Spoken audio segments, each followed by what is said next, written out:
What is up, guys? Welcome to another episode of the Mean Enough Podcast. I am Ace. This is RB3. And this is the podcast where we talk about your favorite directors and the deeper meaning within their movies. And this episode, we're talking about, in my opinion, and in a lot of people's opinions, the blockbuster GOAT himself. Oh, of course, yeah. James Cameron. He's still the king of the box office after all these years and after Star Wars trying so hard. Yeah, he'll never be but done. he remains the box office king. We're going to talk about all his films. We're going to talk about his inspiration behind the films and some other stuff that I've read up on and been keeping up on. So this episode's going to be a fun one. But before we do that, guys, we're going to jump into last week's episode where we talked about Brad Bird. And we're going to read your comments. Now, this episode didn't do that hot. It didn't do that great. And more people will tune a couple of you saw the video. And that's okay. But the iTunes supporters still holding steady. I'm looking at you guys, you know what I mean? Yeah. I'm always keeping check on y'all. It's 180 million opening weekend for Incredibles 2 and like 200 views for it. So can we get a little bit of that, guys? Can we get a little bit? Hey, man, 90 million that is kids and they're not looking for the deeper meanings and that's very true. Superhero animated films. Still, that's huge. Yeah. That's enormous. It's a crazy amount of money, man. 2 generations worth. Let's read a comment from The Fleece 2 says, looking forward to listening to this, dudes. Any chance we could get some old school stuff? Maybe some Paul Schrader or Walter Hill. Keep it up, guys. Yeah, Walter Hill would be interesting. Yeah, we saw a lot of that stuff in film school. I mean, we kind of want to do as many of the contemporaries as possible. Yeah, I mean, think about First Reform too, right? Which is what Paul Schrader's doing right now. I'm pretty sure I'm right on that. I think so. I don't know if I'm wrong on that, but it's kind of gone from the box office as far as people watching the movie. I want to see the movie. I'm probably going to see it sometime this week, but I don't know. We'll figure it out. We definitely want to do some older guys because I know we don't want to just do current directors. We want to do some old school directors as well, and I know RB3 has more knowledge of that than I do. So we're definitely going to jump into that. Allah Ahmad 1000 says, "Ooh. Hey Ace, when are we gonna see you in the Inner Geekdom? Please tell me it's soon." Ooh. My answer is it's always gonna be my answer. Get this guy in Inner Geekdom. Hey man, tweet at our commish, Thad Williams or Christian Roloff, and tell them you want to see Ace Andres Cabrera in the Inner Geekdom League. I guess after the tournament. Yeah. Tournament, yeah. Interesting. Gunslinger 199 says, Mission Impossible Ghost Protocol was the first movie I saw in IMAX, and it was amazing. You know what's funny? When I read that comic, because I read it before, I think, because I said I saw it in IMAX too last week, I think that was my first IMAX viewing too. Really? Yeah, I don't recall, because I remember looking at the ticket stub and being like, did I really pay this much money for it? Like, what is so special about this? And then they were like, oh no, it's IMAX. I was like, all right, this better be good. Right. But I think it might have been like Avatar though. I was gonna say, I was gonna say that when we got to that, I was gonna say that was my first IMAX never mind. Was wrong. But IMAX 2D probably, right? Yeah. IMAX 2D. IMAX 2D. I don't do 3D, guys, which is gonna be an interesting conversation when we talk about Avatar. But I don't do 3D. Like I hate 3D. Jonathan Peck says, what should Brad Bird do next? What should his next project be? Another animated film or go back to live action? What do you think, RB3? For Brad Bird, his next film, I guess, is animated. So. Oh, really? Is it? Well, I guess The Incredibles 2, right? Yeah, but I'm saying like after that. After that? Yeah. I like his animated films. He's for the most part was The Incredibles, Ratatouille, Iron Giant. He's 3 for 3, 4 for 4 if you count Incredibles too. Sure. Whereas his live action stuff, he's a little more hit and miss. Ghost Protocol was a hit. Tomorrowland was a miss. But so, I'd be interested to see what he does live action again. But animated is, I think where he most hones in his talent, and I'd appreciate to see more of that too. So sure, I agree. Yeah. I think animated is definitely in his wheelhouse. Even though I still, like I said last week, Ghost Protocol. That tower scene is still one of the greatest scenes I've seen for like any movie as far as like action scenes. It's incredible. Yash says, you guys should do a Kubrick episode. The re-release of 2001 and 70mm has been retaining a pre-screen average for multiple weeks now, and in terms of sheer symbolism and philosophical depth, his movies remain unrivaled. Yes. Yeah. Very unrivaled. That'd be a tough episode. I was going to say, that's a lot. To come in that's like a 4.5 hour episode. 8-page essays for each movie, you know what I mean? As they're flipping through it. Yeah. I mean, think about it. A part 1 and part 2 would be like 3 hours each. Oh, yeah. Oh, definitely. It's almost like a 3-parter. Yeah, if man. anything else. I mean, shit, he got like 10 movies, 9 movies, something like that? I think he's got 10 or 11. I think, something like that. It might be 11. I don't know. Are you a Kubrick guy? That's gonna be the last Kubrick. No, I'm big on Kubrick, bro. I mean, I even wanted, I campaigned to have a Kubrick category in the Schmodown, like, for the longest time, and they added it, and I never spun it. I've always wanted to spin it, but I couldn't. Man, I love all of his movies. I mean, of course, in film school, we watch all of his movies repeatedly, again and again and again and again. But I love all of them. I love Lolita. I love Doctor Strangelove is one of my favorite, like, political satire films. The Vietnam film. I can't remember. Apocalypse Now? No, Full Metal Jacket. Oh. Full Metal Jacket is like one of my favorite war films. Apocalypse Now. Just the first Vietnam film that comes to my head. Well, hey, but to me, so that's weird. I was going to say, do you like Full Metal Jacket more? Oh, that's interesting because I think Apocalypse Now is like the better movie. But the one that I would like go and rewatch more is Full Metal Jacket. I just find Full Metal Jacket like more entertaining. Sure. And I guess, the first 45 minutes of it is a lot stronger. And of course, that's what a lot of people talk about. But I still like a lot of the second half of it. I like the symbolism and what they go for a lot in the second half of Full Metal Jacket a lot. But I think in terms of like the crafted movie and like the movie that's way more influential into the iconography of Vietnam, I think Apocalypse Now serves that a lot better. And I think there's better sequences and moments in Apocalypse Now. But what I go back and watch more and more is Full Metal Jacket. Sure. So every Kubrick film I appreciate a lot. Even 2001, I don't like. I'm probably in the minority a little bit. I don't like necessarily like. I really appreciate that movie. This is the movie that inspired like everybody. Hey, listen, no, it's beautiful, gorgeous. You know what I mean? Like it's very nice to look at, and all of the themes and all that is dope. You know what I mean? But it's a hard film to like sit through. And I saw the 70mm version, not this release, but my freshman year in college. I was gonna say I want to catch that. Yeah, I haven't seen the new restored version. I haven't seen the new. I walked out of Incredibles 2 with a buddy of mine, and we saw the poster for the 2001 Space, and I was like, I want to see that. And I turned to him and I was like, I have to see that. I hope it's still around. I'm sure it is in LA. I think it is. Yeah, in LA, it's Nolan was behind that restoration, right? Yeah. So it inspired Nolan, bro. Come on. Yeah, I love it, bro. I love it, but you're not a fan of Hal? I just have to, you have to really, you can't just randomly be like, hey, I want to watch 2001. Yeah, it's not like a movie you're gonna be like sit down in your living room and eat a box of cereal and watch 2001 Space Odyssey. Right. I'm gonna watch Jumanji instead. It's like a random movie. Let's get into James Cameron, guys.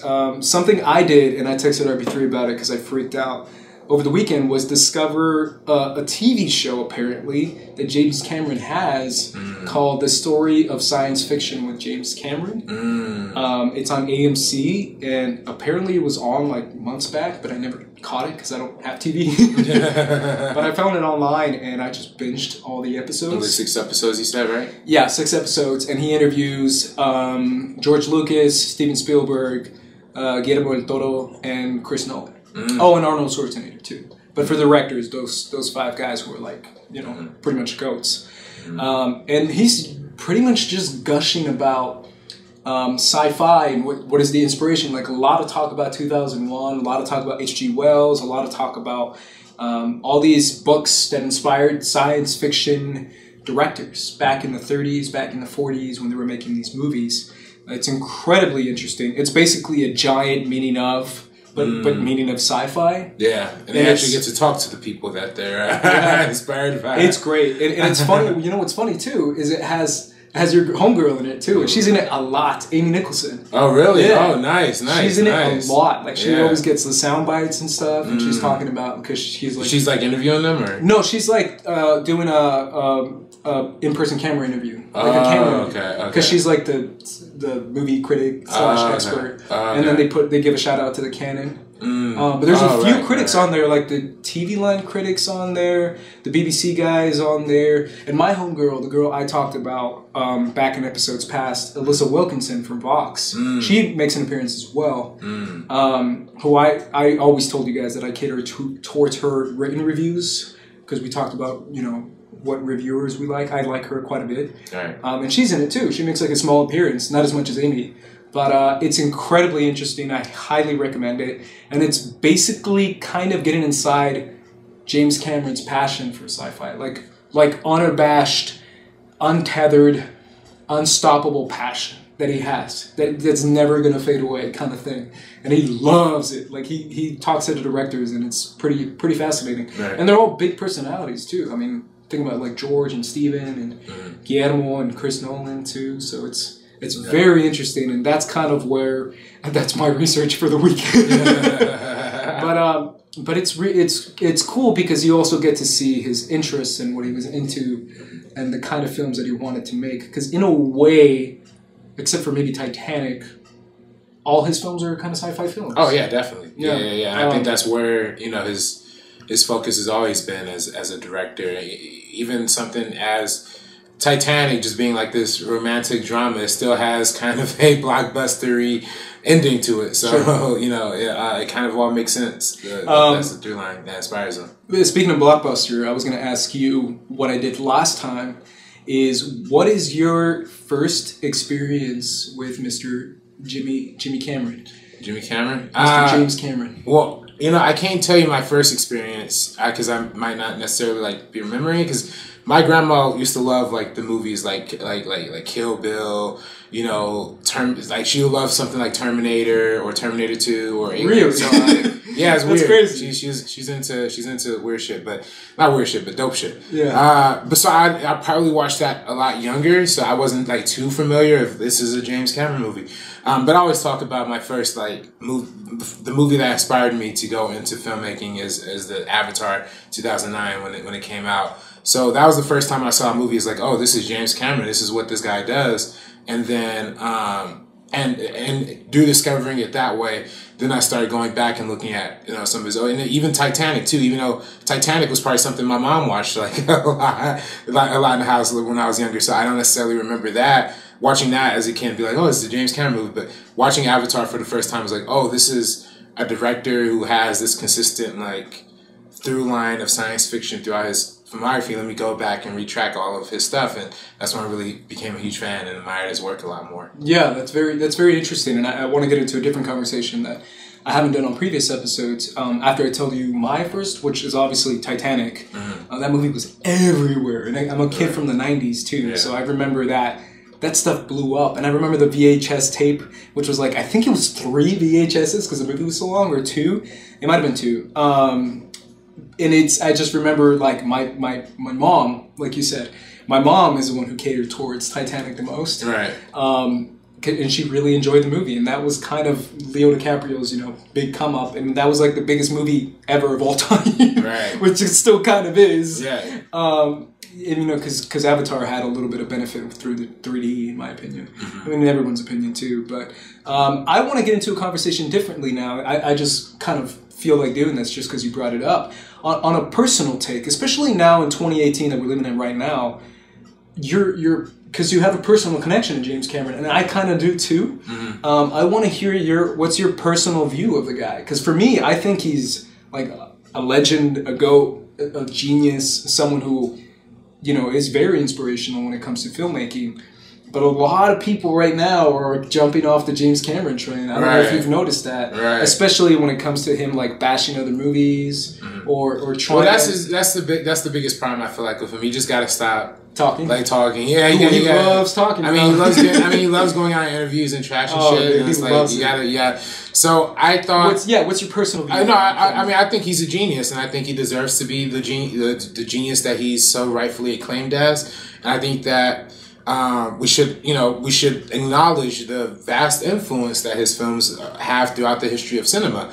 But that being said, like, I can't really take this guy in too much stock on his movie opinions, not necessarily because I disagree with him, but because it's like a lot of times it seems like it's coming from a place of bitterness, almost to a certain extent. Sure. And particularly, I was thinking, with the most recent comments he made about the Marvel Cinematic Universe, how those movies are just, about middle-aged men without families or whatever, right? And he said they're all the same and whatnot. It felt like the timing of those comments, which came immediately, like a day after Black Panther surpassed Avatar as in terms of the domestic box office, it seemed the way that was timed out, it makes it look like, you're being bitter towards the Marvel movies now, because your movie got passed up. Same thing with Wonder Woman. Wonder Woman becomes a highly successful character, and it's like, oh, you're feeling bitter because you kind of did that first, and like, we get it, we appreciate that you forgot about the Wonder Woman. Yeah. It's like, we appreciate that you laid the groundwork for these characters and for women empowerment in action movies. But like, you shouldn't comment out of bitterness, and you know what I'm saying. So that's my only thing with James Cameron is like, yeah, that's a very fair point. What did you think about his comments though? Either or. To a certain extent, he's right about the Marvel movies to a certain extent, right? Like when he talks about how when they all kind of follow a similar character kind of trajectory, that's a valid criticism I think most people would make about the Marvel Cinematic Universe. But that being said, there's a lot of his movies that like aren't too much better when it comes to at least when it comes to movies like True Lies, right? Or some of his other films are very much about like the machismo dude going out into the world solo by himself. And of course, a lot of his movies also have a woman protagonist as well, too, a female protagonist. But it's a difficult. It's a difficult, kind of gauge when, the formula for Marvel is clearly working and we're clearly still enjoying it as audience members. Even though it's not necessarily original, it's still refreshing to us the way they tell those stories individually. So, but so to a certain extent he's right, and then to a certain extent I think the Wonder Woman comments, I don't agree necessarily, but I could see his point. You know what I mean? Sure. I could see that, and the fact that I can't remember exactly what he was saying about it, but he's saying it wasn't new, is what he was saying. Well, yeah, of course he's gonna say that because he created that kind of archetype. I think he made it a point to say the difference between the two, and how he made it a point to talk about the sexuality of Wonder Woman and how she's wearing a booty short and a tiny skirt, and she's just flaunting, and she's basically naked, which is kind of true. She is. And how like this has been around forever. People always love girls who wear very little and are like badass, but are still like shaking their ass. I get that, but it's also I just think that's like her costume, So I just wish James Cameron. He's a very loud guy. He's a very but I just think he's just a very loud guy. I don't think that should discredit him. No. It shouldn't discredit him at all. No, I'm saying what a lot of people have. Yeah. So my personal opinion, I really do feel like the guy is super smart. He's a genius, and he's made a lot of like groundbreaking stuff. Like almost like, not quite George Lucas level, but almost kind of George Lucas level. Oh, definitely. Yeah. And to have the biggest still every time I watch like a box office show, they talk about like in the worldwide charts, and it's still like freaking Avatar, Titanic, still 1 and 2. Like that's crazy. I don't think they're ever gonna get. I don't think they're ever gonna get touched. Wild. Yeah, that's crazy. Like to do that, that's pretty. It's like I know I'm not necessarily hyped for 5 Avatar films, but hey, man, sure, go for it. Well, listen, man, you got we're gonna talk about in this episode. James Cameron is the king of sequels. Terminator 2. Many people consider Aliens. Piranha Part 2, of course. And that's where we're going to begin, guys, with the great first feature of Mr. James Cameron, Piranha Part 2: The Spawning. 1981. The poster is a giant piranha looking up at a girl with her booty out in a bikini. James Cameron always looking towards the strong female and no sexual. Hey man, well maybe it's not his fault. Now I heard the whole story behind this movie, is that they greenlit the sequel of Piranha. Sure. Because it's following, you know, of course, the Jaws hype, you know, Jaws, then Piranha, you know, Piranha 2, and want to keep the whole water, I think, you know, bait thing. So I heard basically it was like they designed the poster first, they like got the marketing stuff ready. Yeah, I'm looking at the new poster. It says "Who's for dinner?" and it's a girl in a bikini looking at flying piranhas. Yeah. So it was probably, and I heard they fired Cameron after a week of filming or something like that. So. Might not necessarily be his fault this time. I kind of never. I'm thinking stupid stuff right now. I just drank too much coffee, guys. But I was like, I kind of feel you, bro. I'm looking at a piranha, and he's just like chasing that girl, and I'm like, that's me. Oh shoot! Somebody else in the. But yeah, I mean, Piranha Part 2 it's very schlocky B-movie type stuff. Right. And it's much more of like a scary type thing, which James Cameron is pretty good at. Like he's really good at like doing creepy, scary type shit. And that's kind of what he's done for a few movies. So yeah, I mean, it's one of those movies like you just said. It's not really Cameron. Yeah. I think, you know, and that's a funny story that comes up with a lot of the directors we talk about, right? Same thing happened with Fincher and Alien 3. Sure. Same thing happened with some other directors who got their movies like pretty much snatched away from them for their first time out, but they ultimately come back and hit it off big. So yeah, and speaking of hitting it off big, that movie started in 1984, The Terminator. Oh yeah. Now, full disclosure, I love this movie. I've recently rewatched it, and I think, and I know a lot of people don't think so, but I think it holds up. I think the story holds up. I think it's interesting. I think the way he reveals information throughout the time, because you kind of don't know what's going on through it. Like halfway throughout the movie, you start to learn more and more and more and more. And even the final scene of the movie, you kind of discover certain things that were there.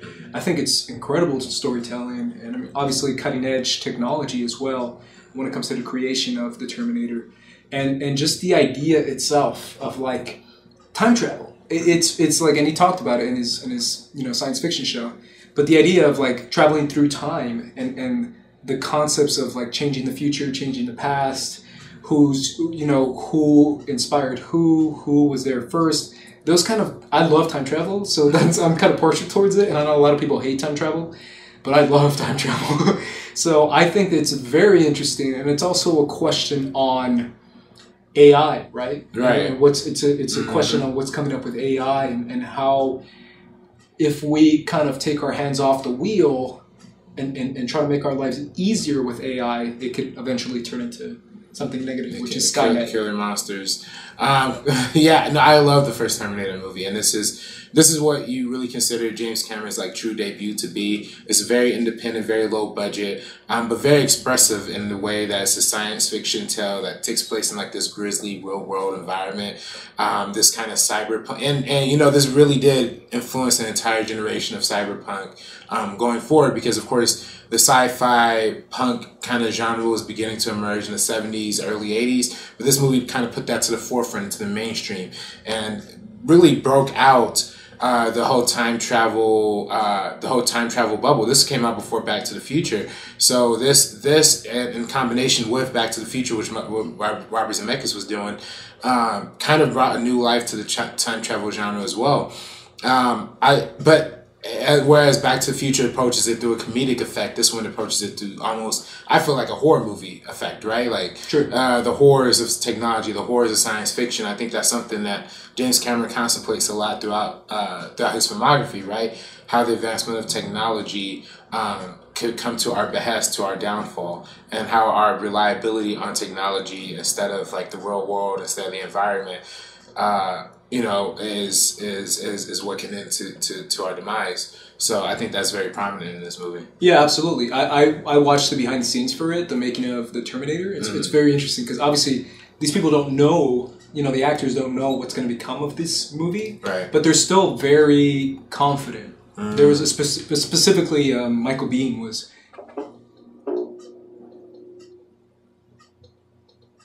I can see the light went out too. So maybe cut that out? I mean, we could keep going. Yeah, we can keep going, but I'm saying like... Oh, yeah, we can... Yeah, okay. I lost my train of thought. Can I go back and say I watched the behind the scenes? Cool. Mm-hmm. It was all my entire neighborhood, by the way. Really? I could see the light off from where there was a light on outside. Oh, shoot. So I saw the behind-the-scenes documentary for the Terminator, and it's very interesting, too, because these actors that they're interviewing on set don't really know what's going to become of this movie, right? Mm-hmm. And their thoughts on James Cameron is kind of interesting, especially Michael Biehn, who basically says, like, oh, yeah, I knew right away, this guy's a genius, he's super smart, he knows what he's doing. You know, this is a crazy action movie. And then Arnold. They interview Arnold quite a bit. And it's pretty funny seeing Arnold's reaction. He's like, oh, this is a very different... I can't do an Arnold impression. It's very different from Conan. It's very different because, you know, because I'm the bad guy and I really wanted to do this movie. But James talks about how he casted Arnold because he wanted to literally make like an unstoppable force. Like no matter what you do, you can't stop this guy. Mm-hmm. And he embodied that persona is what he saw in Arnold, and obviously keeping his, you know, emotions and action very robotic was kind of what Arnold was going for. But it's very interesting because they talk about the effects and the practical effects and the action scenes, and this is a different time, man. It's different from like most of the CGI stuff that was, you know, starting to come out later on. But it's incredibly interesting, and it shows you what James Cameron goes into when it comes to sci-fi filmmaking. Yeah, and I think that's the brilliant part about it, right? Is because even though it can't be like this kind of convoluted thing, it has a very basic through line, right? It does deal in the idea of maternity, right? And what does your future decisions, or what does your decisions in the present mean in the future, and how that could affect a woman and pregnancy and maternity, and her son ends up leading a revolution, and how, you know, it's a very interesting kind of strange concept that if you don't give birth to said revolutionary, there won't be, like, you know, there will be demise or whatever. So it's just but stopping it before it even happens. So it's just really interesting how it plays with that idea, and how something as nasty and ugly as the way technology is portrayed in this film would only come up with an idea of going back in time and killing somebody. Yeah, that's even the greater point of this whole thing is the concept of, like, who came up with this? It's like the robots are like, what if we go back in time though? Right. Like that's some high level thinking, bro. Like that's some very creative thinking. Right. As far as like, man, if we go back in time and kill his mom, then we won't have this problem. But that's a very interesting point. That it kind of starts out with that. Yeah, I mean, I love this movie, and obviously it starts off, you know, James Cameron's career, and it jumps him off to greater heights, and unfortunately what we get afterwards is The Abyss. So The Abyss came out. Aliens too, right? Oh, I'm sorry, Aliens came out afterwards. Okay. So here's an interesting thing. I saw James Cameron's TED Talk, where he talked about what he wanted to be when he grew up, and he said his entire life he was always interested in like aliens and like outer space and like weird planets and weird creatures, and he was obsessed with that. And he learned in school that there is like another kind of alien world on this planet itself, and that's underwater. And he talked about how from then on he wanted to be, like, he got a certification to be a scuba diver, like he wanted to be a pro scuba diver, and he really enjoyed the alien kind of life that's there, that he said that there's species underwater that we still haven't identified, which to me is my cue to nope. Definitely not going. That's my cue to be like, nope. I hate the ocean. I hate like the ocean. Like obviously the beach is fine, but the ocean. Because when I'm on a boat, I'm freaking out because I'm like, if I fall in there, dude, a freaking xenomorph is gonna come and just be like, oh, and then just suck me under. Because I've seen those documentaries that talk about those creepy ass fish. I don't know if you've seen them, but they're like demons somehow. They look so freaky. And they're so deep down there that it's pitch black because the sun doesn't reach down there, and it's just anyways, he talked about that, and funny enough, he got the sequel to Ridley Scott's pretty well received Alien, and he wanted to kind of take that mentality of like outer space, weird place, and Aliens is a lot of people's favorite action movie, favorite a sequel. It's a pretty significant movie when it comes to franchises. Right. Think about what's going on now with Disney and Fox, right? Everyone's talking about what's going to happen to this. I'm like, what's going to happen to aliens, bro? Disney with aliens? Oh, that's not going to happen. Yeah. They might just kill it. But I doubt it because there's too much money in IP these days. Yeah. They could probably make a good aliens movie. Maybe that's what they could. Maybe, or they're going to be like, who's this, Mom? I don't know. It's just like a super Disney-fied alien. Right. It's like, who's at the door? It's the Xenomorph, and he's like, hey, guys. Yeah. No, I'm just kidding. Obviously, Disney wouldn't do that. That's stupid. No, but I'm saying, like, I would love to see like a Xenomorph park at Disneyland. Wouldn't that be pretty dope? That would be dope. I still want to go. So a friend of mine went to the Xenomorph aliens themed VR experience, which is I think in Orange County. And I screamed, like, I was like, oh my God, I want to go so bad, because it's a theme VR experience where you're like trapped in a spaceship and you have to get out with your buddies, and it's all VR, but it's motion VR. So it's the same people who did the Star Wars one. That's in Anaheim, and so basically you're walking on an alien ship, you have the gun, and you're like fighting off xenomorphs. I'm down. I don't care if it sucks because I still want to do it.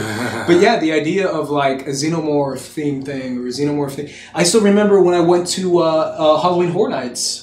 With Copster and Cody, my first time, and I think it was like I was super fresh to schmoes, and they were like, yeah, we want to go to Horror Nights, do you want to come? And I was like, hell yeah, I want to come. And we all agreed that the best maze was the Aliens theme one. It was Aliens and Predators theme, right? Yeah. But that that was the best one. It was so cool because the obviously the Predators helped out too, but the alien stuff, we saw people like come out at you, and then you saw a freaking like chest burster pop out. Like, it was really fun. Like, that was the best one. And then at the end of the maze, you see a giant queen from Aliens. Really? And it's pretty fun, dude. And it's like a obviously like a remodeling of it, but it's like 30 feet high. Yeah. So you look up and you're like, and it's like reaching down at you and stuff. It's like a robot, but people like it, and it's really fun. So maybe you're onto something, man. Maybe Disney would kill it. I don't know. Yeah, well, I just get afraid. I know they have a party. I went to Disney World once upon a time.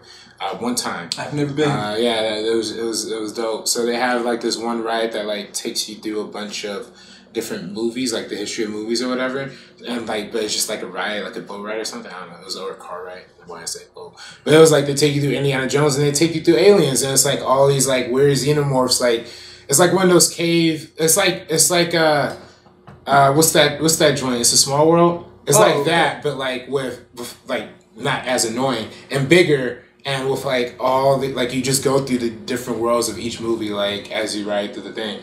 So it's pretty dope. So why was that in Disney World? I don't know. I mean, it's a Universal property, isn't it? Oh, they had Indiana Jones for sure. They had Aliens for sure.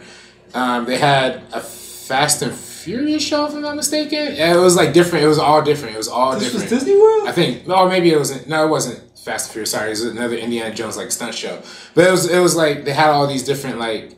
Different. Are you sure this is not Universal Studios? No, bro. I'm telling you, it's Disney, bro. I was gonna say all those properties. No. Well, Indiana Jones is Paramount, and then the other one is Fox. Aliens is Fox. Sure. So like they're just going for different. I was gonna say, but Fast and Furious is Universal. Yeah. But then that wasn't Fast and Furious. No, it was something else. But it was cool. It was dope. It was dope the way they had it set up. I'm like, damn, if they had a whole park like this, that'd be pretty dope. Motherfuckers in xenomorph costumes, like walking around, like that'd be pretty amazing.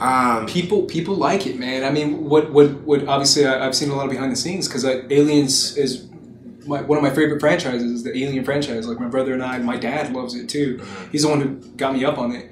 But we love it. So I find it interesting because one of the greatest parts of Alien and Aliens, and people will never, everyone agrees with this, is the design of Geiger. Geiger's design, or Giger? Yeah, H.R. Giger. H.R. Giger is I mean, the one he created is like so unique and so original, so weird yet cool, yet steampunk, yet not really steampunk, and creepy.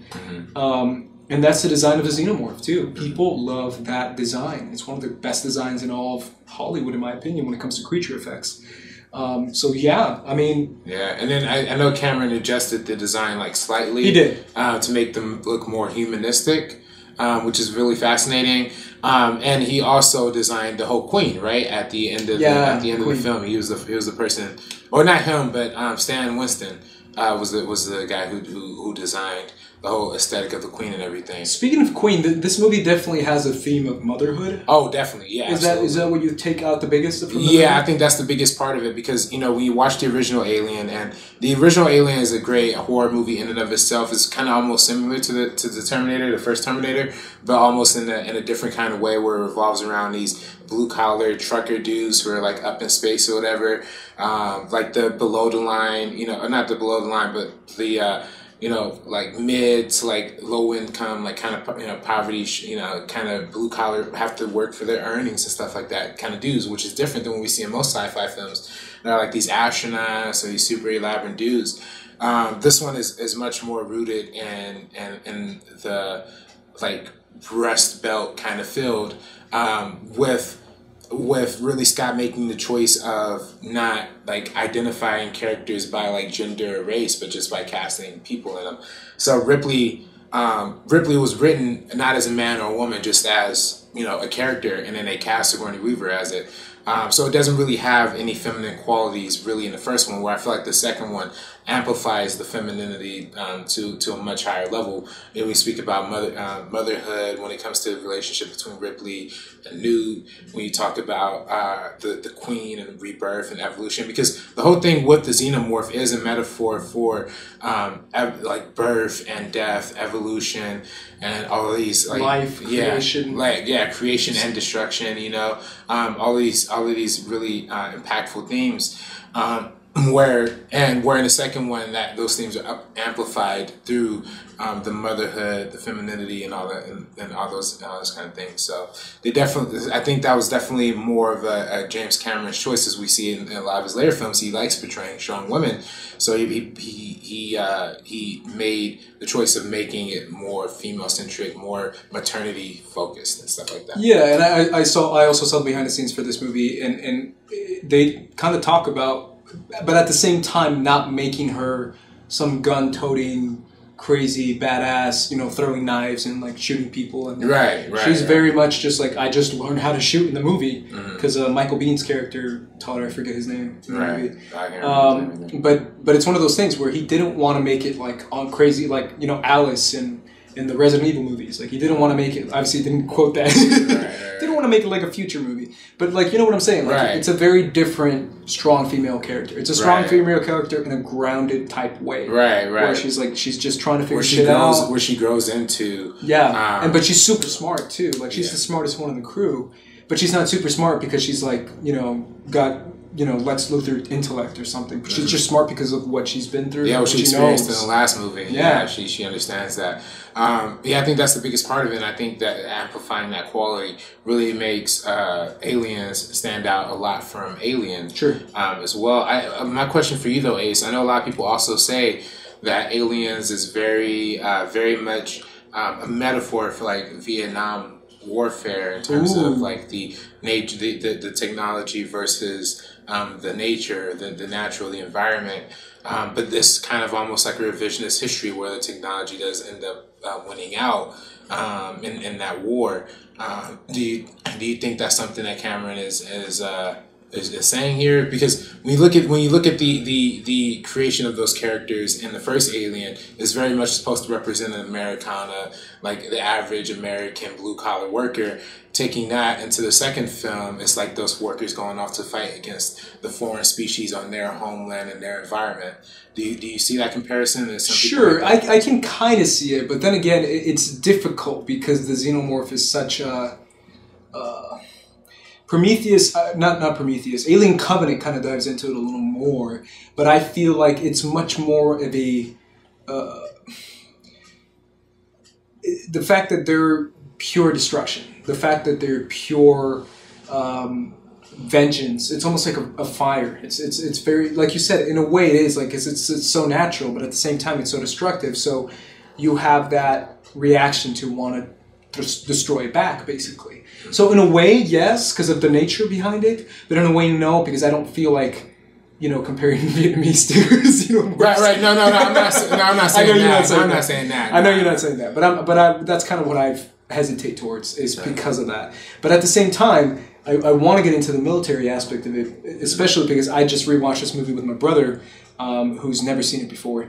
And it's so interesting because I'm talking to him throughout the movie, and that's literally like, it's such a good point. Like, if you're going to go into like this, weird planet, like, bring me some United States Marines, bro. Like the biggest badasses, crazy killers on the planet. U.S. Marines. And it's like, yes, please bring me some U.S. Marines, because these guys know how to kill. Like, Marines, like, when it comes to branches of the division of the military, like, a lot of people don't know, but Marines are like, whew, they basically, a lot of Marines become special forces people and stuff like that, because they're so good at shooting and at killing, and they're specifically trained for that. But that's kind of why I was like, yeah, that would be my call too, bro. It's like, we're going into this weird planet, outpost, blah, blah, blah. Who you going to take? I'm like, bring me some Marines, bro. Yeah. I don't want to jump into protect me, man, please. But it's very interesting because it plays with that fact too. And then the fact that they're so pumped to see action. They just want to shoot shit. Throughout the movie, like Vasquez, and Bill Paxton's character, and the homie who hangs out with Vasquez too, I forget his name, who dies first. Right. House or something like that? Yeah. And he's very, like, eager to be like, yo, let's shoot some shit, man. And that's why it's such an interesting point, because in the first act of the movie, they make it a point to be like, you can't shoot. He's like, why, man? Because of the... Right, the acid. Not the acid, the combustion that they said if a firearm goes off, it's going to combust. But yeah, it's such an interesting perspective to take, the military aspect of this movie and put him, the U.S. kind of in a weird predator type way, but the U.S.'s best killers against, this weird creature's nature's best killer, which is the xenomorph, because that's all they do is kill. Right. And spread their, egg everywhere. So I don't know, what did your takeaway from the military aspect of this movie is? No, I think that's a big presence, and that's also what that lends to the whole, like, Vietnam analogy thing too, right? I also think it's interesting how pumped up and how heavy the military force is on this foreign planet, considering how much we know about how much James Cameron cares about the environment, how much he cares about preserving the lands and stuff like that. So it's kind of the departure from, I guess, his, like, normal branch of reassuring environmental filmmaking. But it's interesting how it's portrayed in this, where the military is like a force against that. Whereas you watch something like Avatar, for example, which came many years later, it's almost the exact flip perspective, right? It's the perspective of the aliens fighting back against the military and winning that war. That's very good point. So it's an interesting place in James Cameron's filmography, and I think that's fascinating because when you look at those two movies, Terminator and Aliens, those kind of end up flipping on themselves when his later movies, like when Terminator 2 comes out, the technology is the good side. And Avatar, the environment is the good guys, and the foreign in relative to Alien Planet, foreign military forces are perceived as the villains. So it represents an interesting place in James Cameron's life. Yeah, absolutely. And obviously we have to hit on the biggest theme in all the Alien movies, in my opinion, and probably the one that Ridley Scott really made it a point to talk about is basically the corporate overlord type feel, where it's like a product is worth more than a life. And they're willing to be like, nah, we're good. A couple lives cost us this much. This product cost us that much. And how, the whole point of Wayland is to they want the xenomorph so bad. Like in the first one, they just want to bring it back. They're like, bring one back because we want to study this shit because this shit is dope. And it's worth way more than, 10, 20, 30 people. And in this one, it comes back as well in the version of a military, right? Where the Marines are used as like a tool. And the corporate guy, I forget his name in the movie, but he plays a big part, is like, you know, I'm using my tool, man. Like, your life is worth shit. Like, I don't care if you die for your country and all this bullshit, because I just want to bring this species back. And if that means killing everyone here or everyone has to die, I'm good with that. But there's even that scene where he traps in Ripley and Newt in that little corridor and puts in a face hugger in there.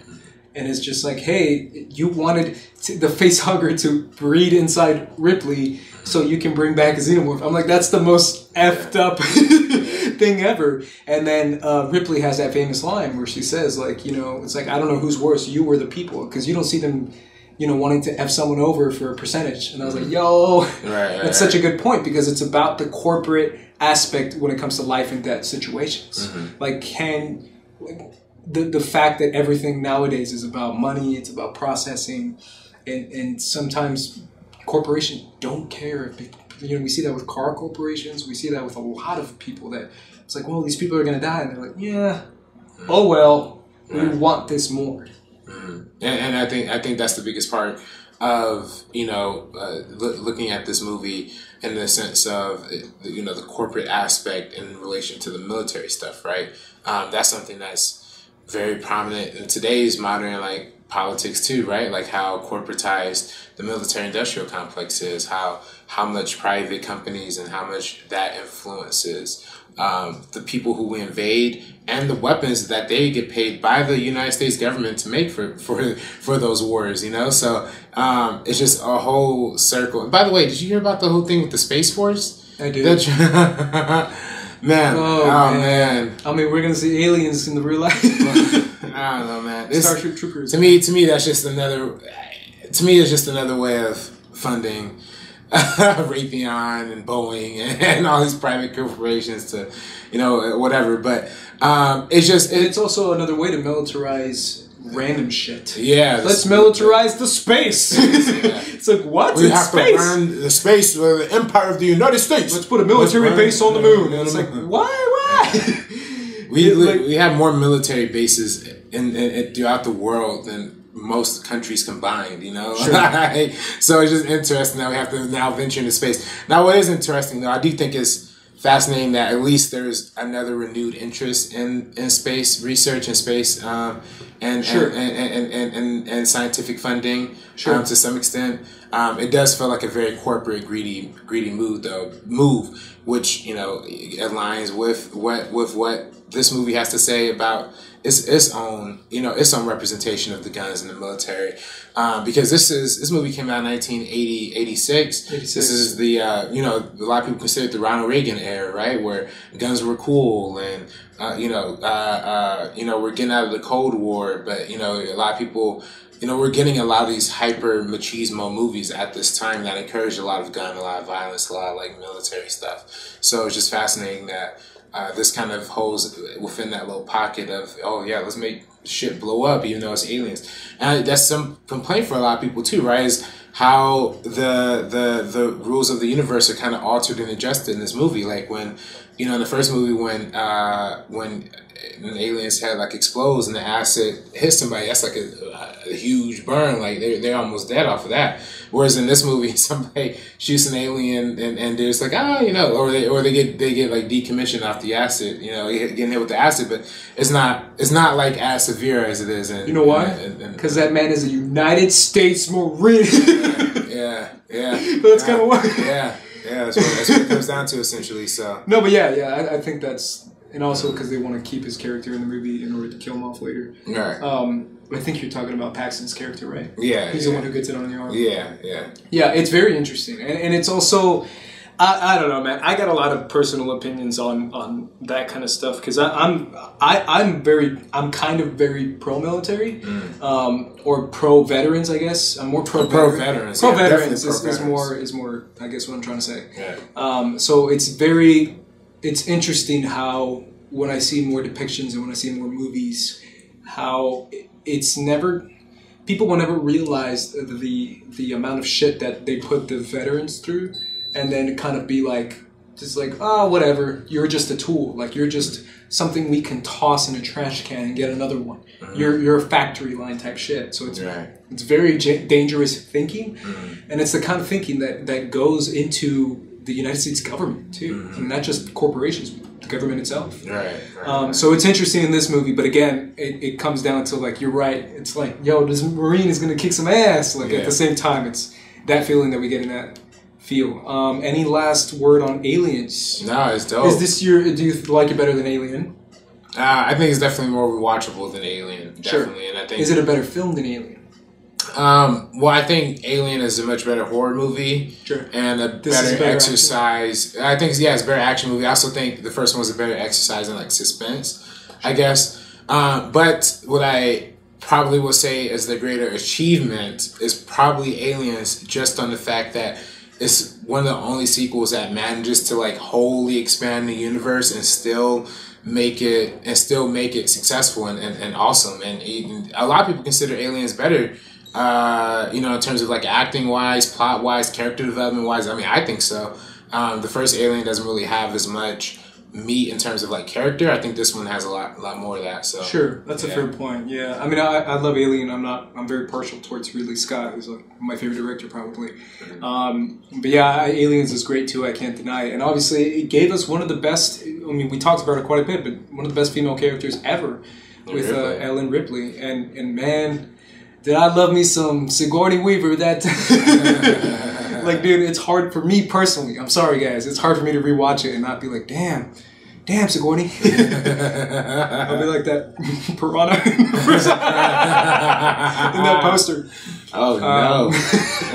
I'm sorry, guys. But yeah, I love Sigourney Weaver, and I think she's great. And she definitely brings a lot to these movies. Now let's talk about The Abyss, which I was trying to get to beforehand. RB3, beforehand, you told me, before we started this episode, RB3 came up to me and he's like, hey man, I just want to say, let's save like a good 45 minutes on The Abyss, because I'm an expert in this movie. Oh, really?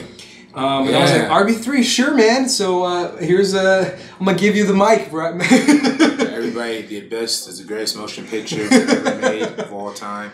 I'm just kidding, I haven't seen it. So this is the one James Cameron movie I haven't seen. What excuse do you have, RB3? Hey man, it's my birthday. I was going to say, it was my birthday. Hey.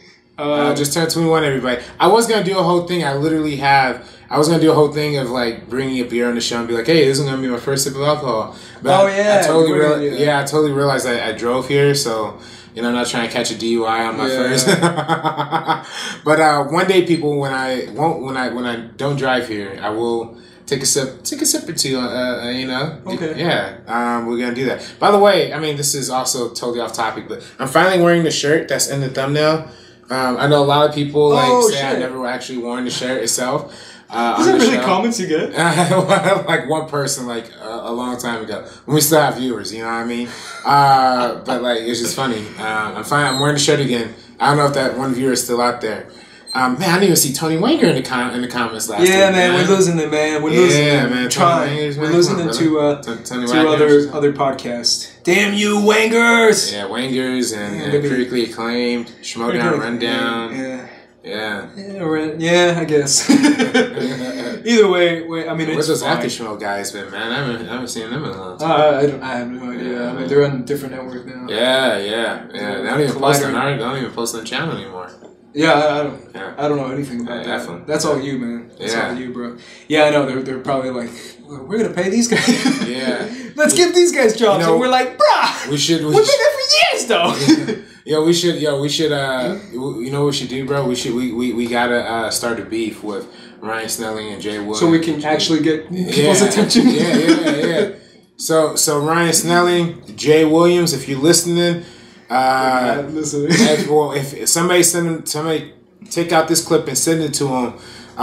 You guys' show is weak, lame. I'm starting beef with y'all. This is beef season. Ryan Snelling still haven't returned my text. And we're doing it for the views. We're doing it for the views. I got a diss track coming for both of y'all. Stay tuned. There you go, guys. There you go. The Abyss by James Cameron. Yeah, I mean, this movie, it's funny because I once again, from the TED Talk that I heard from James Cameron, he talked about this movie, and he talked about it literally as a passion project. He said, I really wanted to make my biggest passion has always been scuba, underwater diving, and I wanted to make a movie about that. And then I was like, why don't I just make a horror movie about that? Talking about what got me interested inside this world to begin with, which was the crazy, weird creatures that you can find down there, and that not a lot of people know what's down there because you can't see shit down there. So he decided to do that and make this story about a horror story about how this weird kind of liquid moving creature is attacking this crew, basically. And that was the passion project he has, but he admittedly says too that like no one really saw the movie. But what's great about this movie too is that this is his connection with ILM. This started it because he's the creature in this movie. The weird liquidy effect is what eventually moved towards, which is T2, right. which is the liquid metal. Is it the T1000? T1000, yeah. T1000, and that is pretty much the biggest saving part of this movie. Sorry to all the Abyss fans out there. Oh wow, okay. So it's not. Well, I think it's interesting that this movie takes place on the submarine. You mentioned when we talked about Aliens, how his fascination with underwater stems from his fascination in outer space and seeing like foreign creatures. I think this movie kind of explores that. It's kind of like the first Alien. It's kind of like the first Alien, but underwater, right? I mean, that's sure. That's and it also comes with that. You're right. I mean, it's Navy SEALs. It's that SEAL mentality. It's that kind of like facing an unstoppable force with another unstoppable force, which is the United States military, basically. So yeah, that's a huge portion of the movie as well. I mean, that's super similar. Yeah. Right. So it's just interesting that he went from doing Aliens to kind of going back to the original, Ridley Scott kind of influences for this one. He loves, like James has very much made it a point to say that he loves scaring people. Like it's one of his favorite things. Like he loves creeping them out. He loves scaring them. He loves using gore as a way to just disgust people. So it's very interesting that the way he chooses to do that, and that's a skill too. I mean, making something scare you is a very significant skill. Obviously, a lot of people have been used jump scares in the past few years as a tool for that, but it's much. If you're a horror director, you're talented. Like if you're making good horror shit, you're good at it. Right. But yeah, for me, I kind of want to jump this conversation into talking about his influence on effects. Because I mean, obviously Lucas has a lot, Spielberg has a lot, but James Cameron also brings in a portion of it. Right. Specifically with T2, but also his other movies. Like James Cameron is obsessed with technology, and he's obsessed with using that technology to tell further stories and to kind of blow people's minds. But he said that this is what got him on that train. This movie, the creation of this movie, to create certain effects that were never seen before.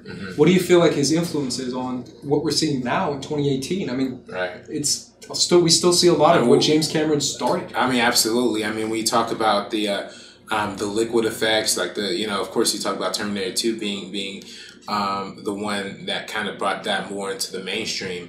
But it's still like, I mean, we still see those kind of effects being used today. The CG, morphing a human into a CGI kind of into a CGI kind of character.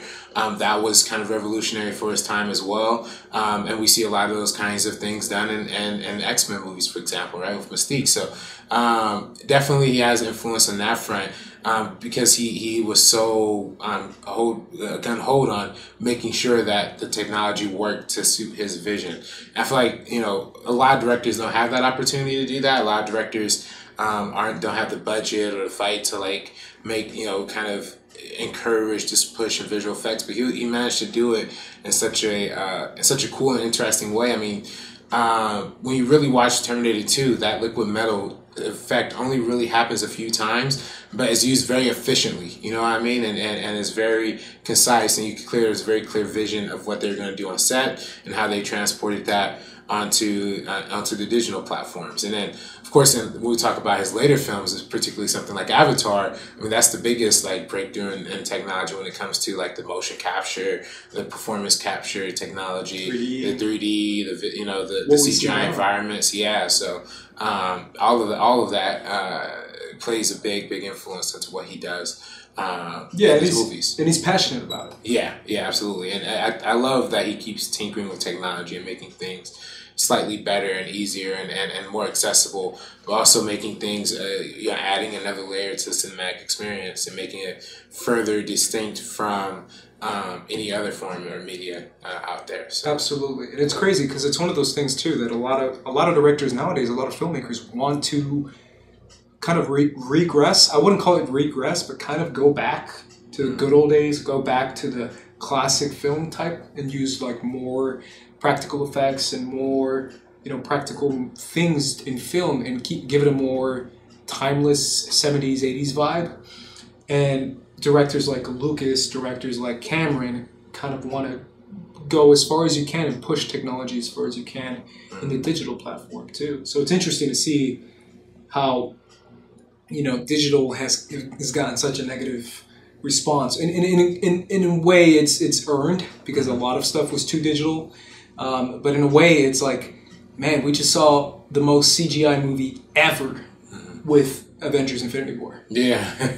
and people love that movie. And it's crazy how it's like practical effects, you love this movie and it's the most CGI movie ever. People love the Jungle Book. That shit was like all a computer. Yeah. So it's interesting where like when it comes to like fans' reactions and critics responding to the digital atmosphere. And it's so funny because I've been doing like a Star Wars deep dive on my personal end, and reading reviews of the first Star Wars. That was like the biggest takeaway from people. They were like, this is about a weird wizard, but man, then that lightsaber fighter, man, that chase scene with the Falcon is crazy. Like, you got to see this movie because of the effects, kind of thing. And that kind of was what Avatar was too, and eventually we'll get to that, because I remember people were telling me, it's like, dude, just go watch it to see the crazy shit that you're going to see in 3D, or you're going to see the crazy effects that you're going to see, because they created this whole CGI world. Like, a lot of people were like telling me to go watch it just because of that. That was like literally, my brother saw it opening night, and I didn't see it opening night, and that's what he told me. He's like, just watch it for the effects. I was like, all right,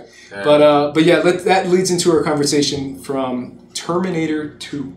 Now, I want to talk to you, first of all, obviously, this is a great conversation about sequels, but I want to talk to you about your experience with this movie, because I'm assuming you didn't see it, like, in the 90s. No. When you were 2 or 3. No, but I mean, I probably saw it pretty early on, like when I was like 7, 8, something like that. Okay. I mean, like I talked about my grandmother being a big action fan. She also really enjoyed Arnold Schwarzenegger. So this was definitely one that I saw. But like the first time I like watched it proper, and I guess like fully understood what I was watching, I was really blown away by this movie, man. I mean, like even... just the whole opening act, like the whole thing of like the Terminator coming back, and like you don't know if he's good or bad, or the scene where they're chasing what's the I always forget the guy, John Connor. No, John Connor. Oh, John Connor. Yeah, when they're chasing him around in the mall, and then Arnold pulls out the giant rifle out of the box of roses. Yeah. And I don't know, man, that's just so badass. And it's like you see like the character turn, you know what I mean? Like right in that moment, and you start to understand and feel him more, and then the movie almost becomes like an Iron Giant. Well, I guess the Iron Giant took from Terminator 2, but like that kind of story, right? Like the man and the machine working together. So it's really the boy, basically. The boy. It's softening up the machine. Yeah, right. How childhood innocence can bring a whole new layer of thinking to machines that they probably wouldn't have through, I guess, internet culture and stuff like that they'll end up absorbing. But yeah, it's just so fascinating how this.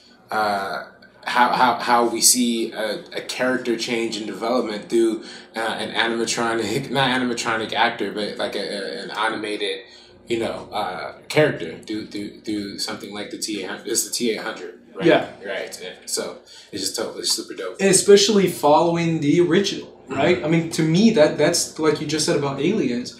This movie does the same. If anything, it does it better, in my opinion, because it takes that, like you said, your connection to the T-800, and you're like, oh shit, the evil guy's back, and it's like, no, it turns out he's the good guy, and he's trying to stop this, and it turns out you can kind of cheer for the killer robot if he's on different side of the team.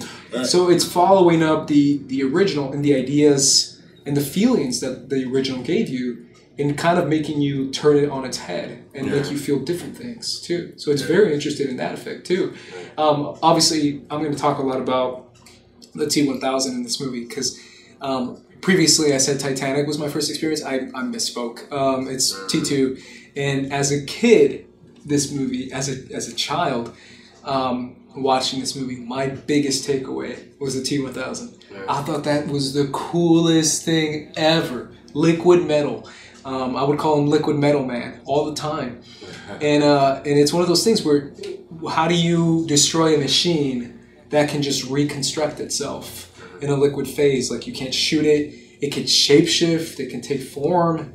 Like, I thought it was a cool, like, the fact that it can make like little blades with its hand. Like, I still take that aesthetic and use that with my further creativity as a kid. Because as a kid, I was obsessed with Carnage in the Spider-Man the animated series. It's Carnage was the same. He would make like an axe out of his hand. He would make a sword out of his hand. He would make like a ball spike out of, like, he would make different weapons as an extension of his body, almost like in a liquid form. That aesthetic, that feel was like an obsession of mine. I was obsessed with that, and I would create characters, and I created and draw characters and wrote characters that had that same power set. That power set to me was the coolest thing ever. I love the idea of like having, and I still love it, like, it's weird, but I still love it. The idea of having someone getting a shoot off with you, and you're standing there like this, and you can just be like, and have a spike just stab him in the heart and then bring it back. Like, that to me, that aesthetic of having extensions in your arms and forms that you can manipulate, the coolest thing ever. And I'm nerding out so hard, and I'm sorry, guys. But it really impacted me. Like, I still take it with me. And I made comic book characters, like original comic book characters, when I was like 12, based on that power set.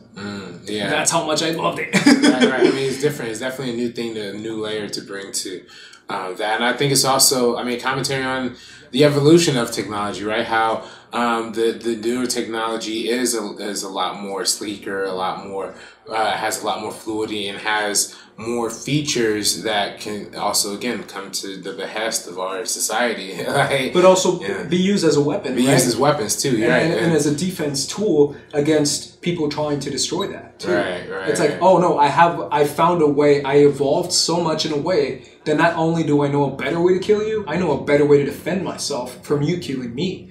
That's even creepier, right? It's the concept of hacking a computer and the computer hacking you back. Right. You're like, no, this is crazy because I'm trying to kill you, and you already learned how to kill me.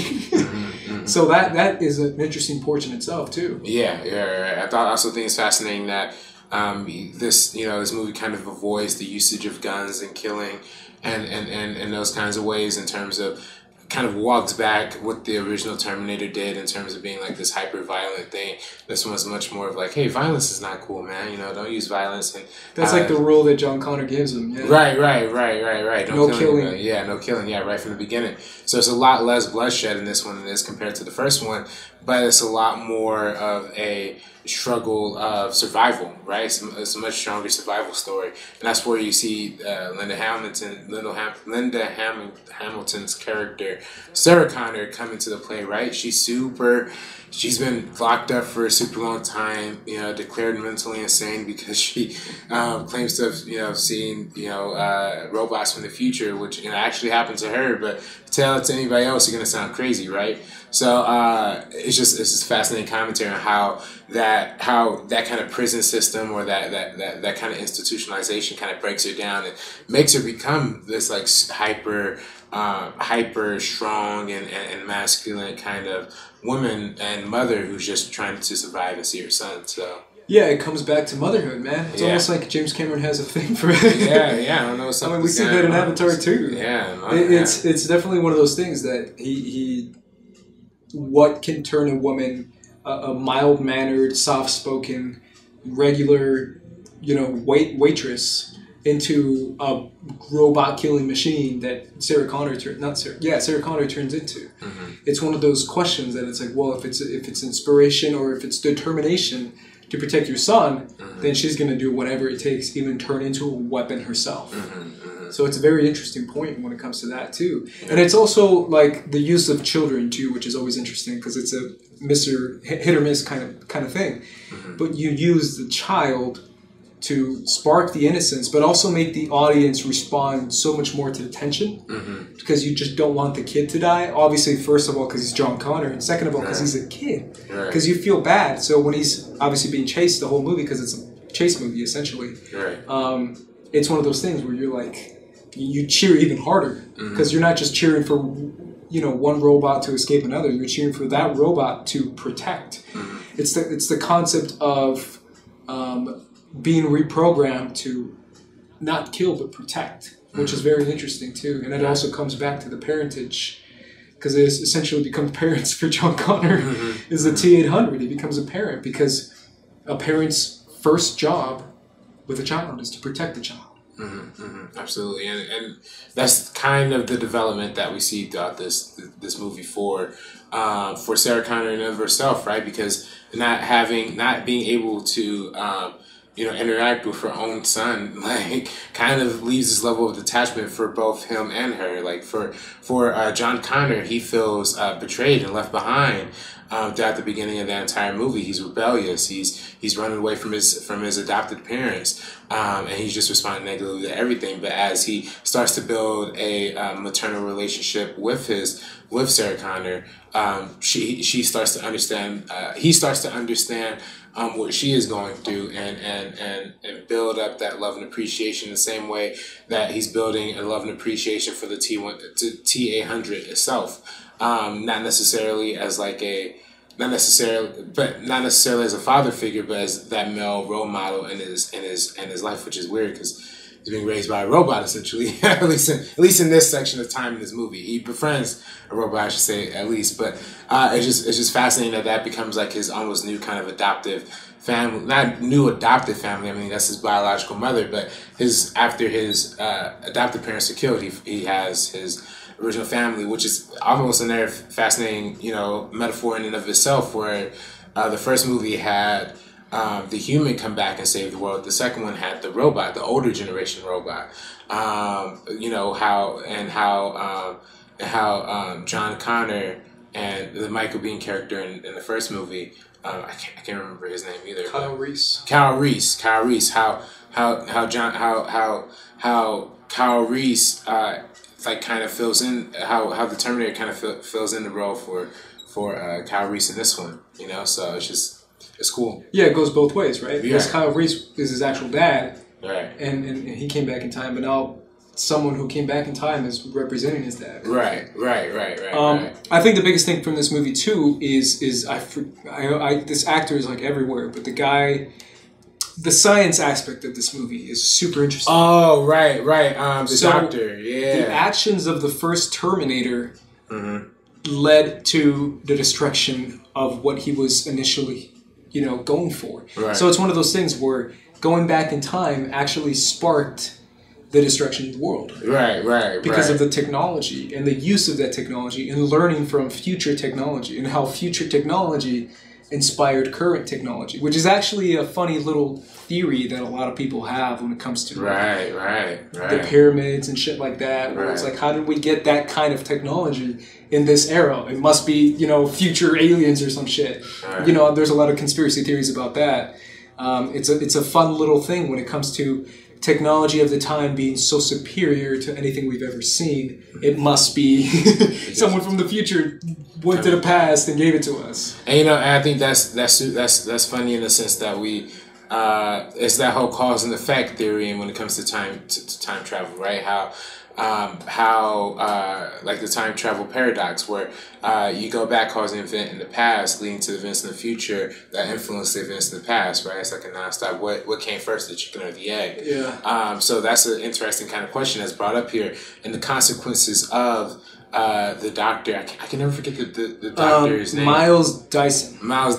Played by Joe Morton. And he was in Justice League too, right? Yeah, he's in everything. That guy's like ageless, man. Yeah. That movie was like, what, 91, 92? Yeah, man. So he's been in a lot of movies. I think it's dope that they cast him in Justice League as the father for Cyborg. Cyborg. That's a good one. You're right. That's nice.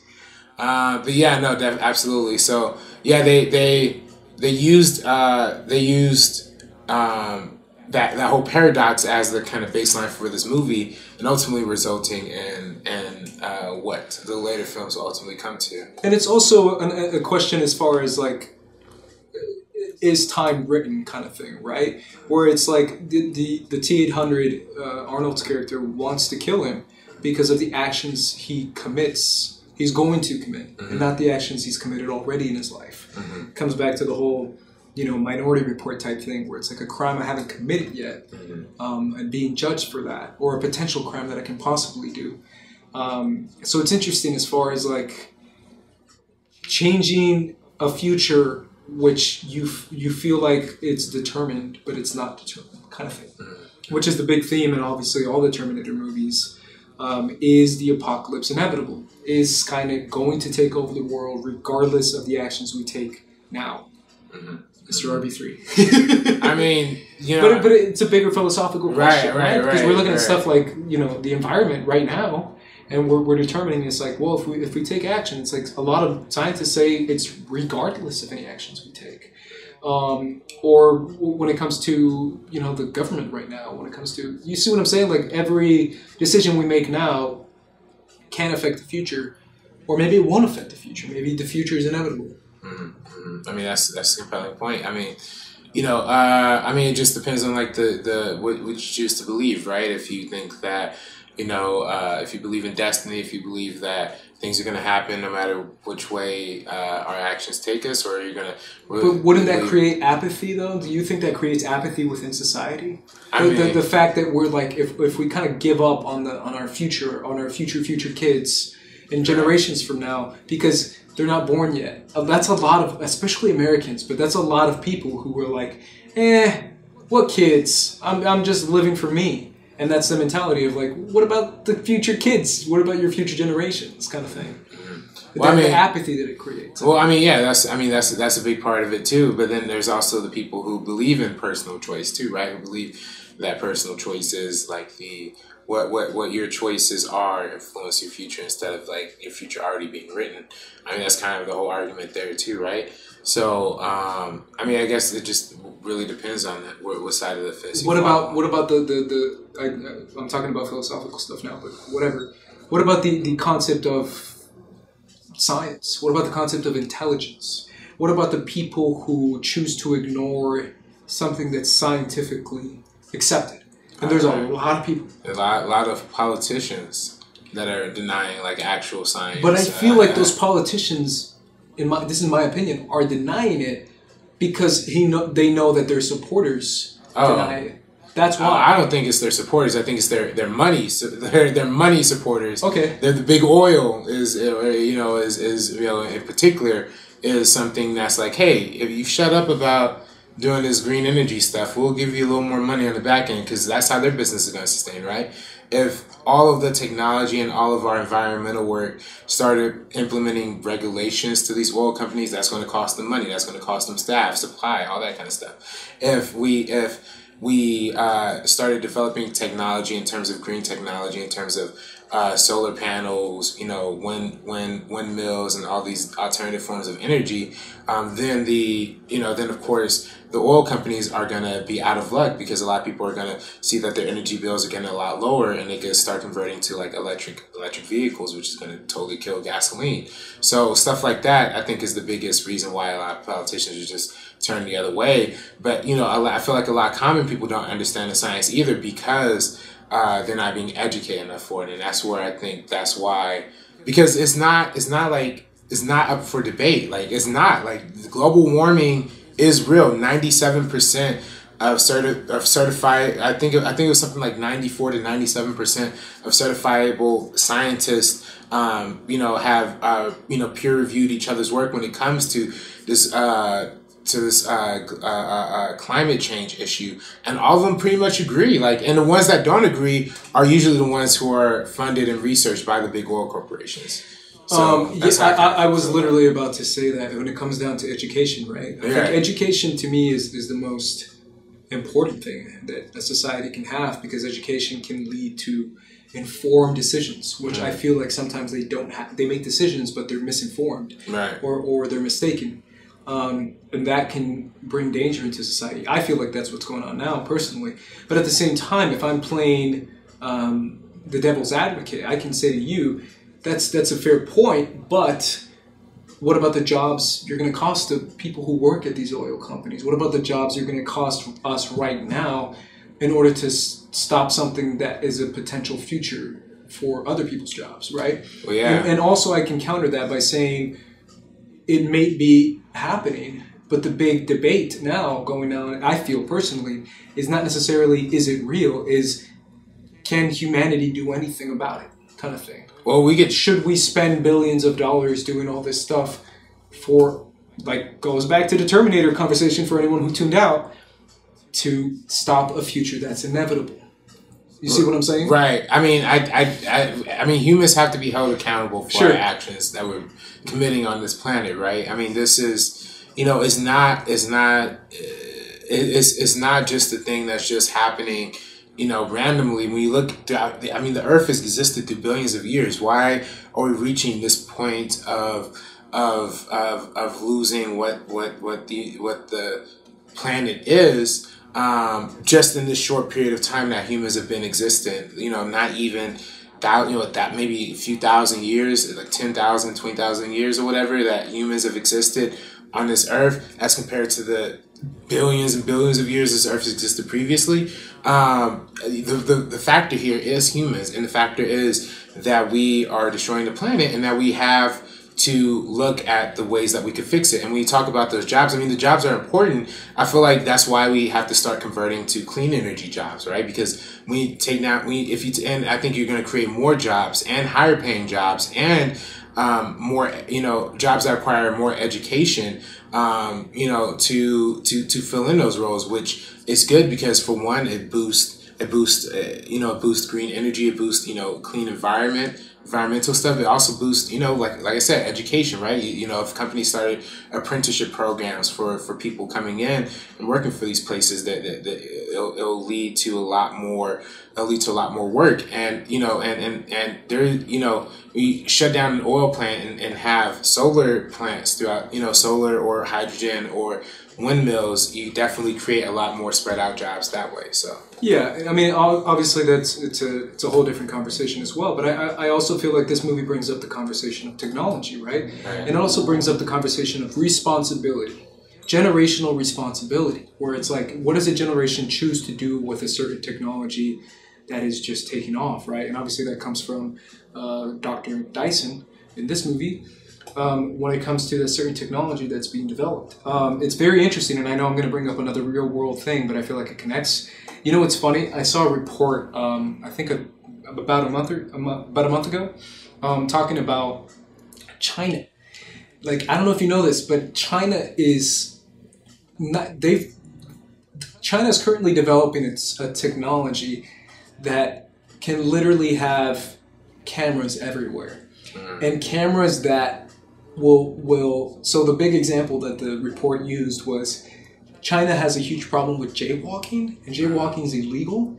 But now with this new camera identification system, they can see the person, scan the person's face, do a facial recognition, see where they live, see what their job is, see everything else, and then send them the fine through the mail. Wow. By the way, we caught you jaywalking at 2:22 p.m. Here's a photo. Have a good one. Pay the $300 fine. Wow. Like, that is the creepiest thing ever. But the government of China is using that as a way to determine good behavior.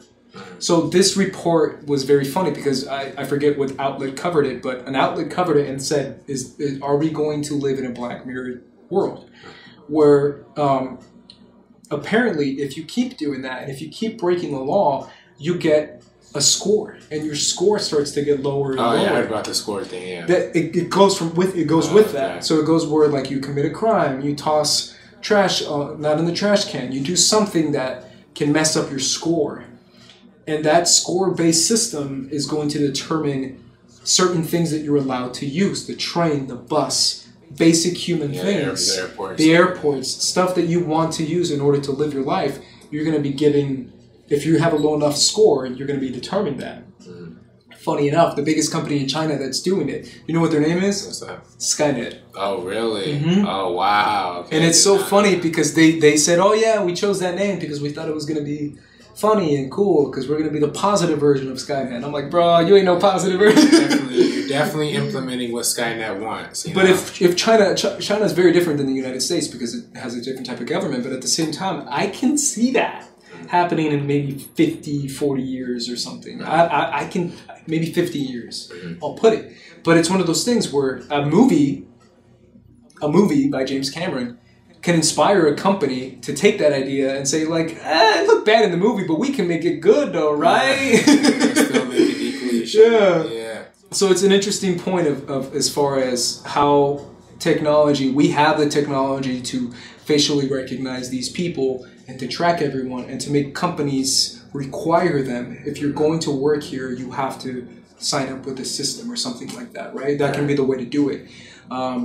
And that's the danger of technology that they're facing in this movie, which is what Skynet is doing to make these Terminators, basically. Right. So that's a big theme. I don't know if you take that as much as I take from that. That's big. Yeah, I mean, you're breaking news to me, bro, with this whole, Yeah, I'll talk to you about it afterwards, too. I'll show you the articles and the reports. But it's creepy as F. I think they said 2020 is like their official... 2019 or 2020 that they're officially going to make that like a China-wide. And that's all over China. Because they're doing it right now in certain districts, but they're going to make it all over China, which is like...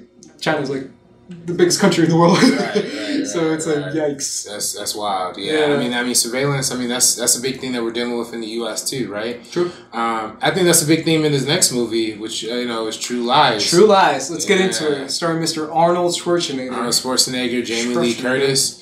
This is probably the only like true action movie that James Cameron has ever made. I would agree with that. Straight up action film, right?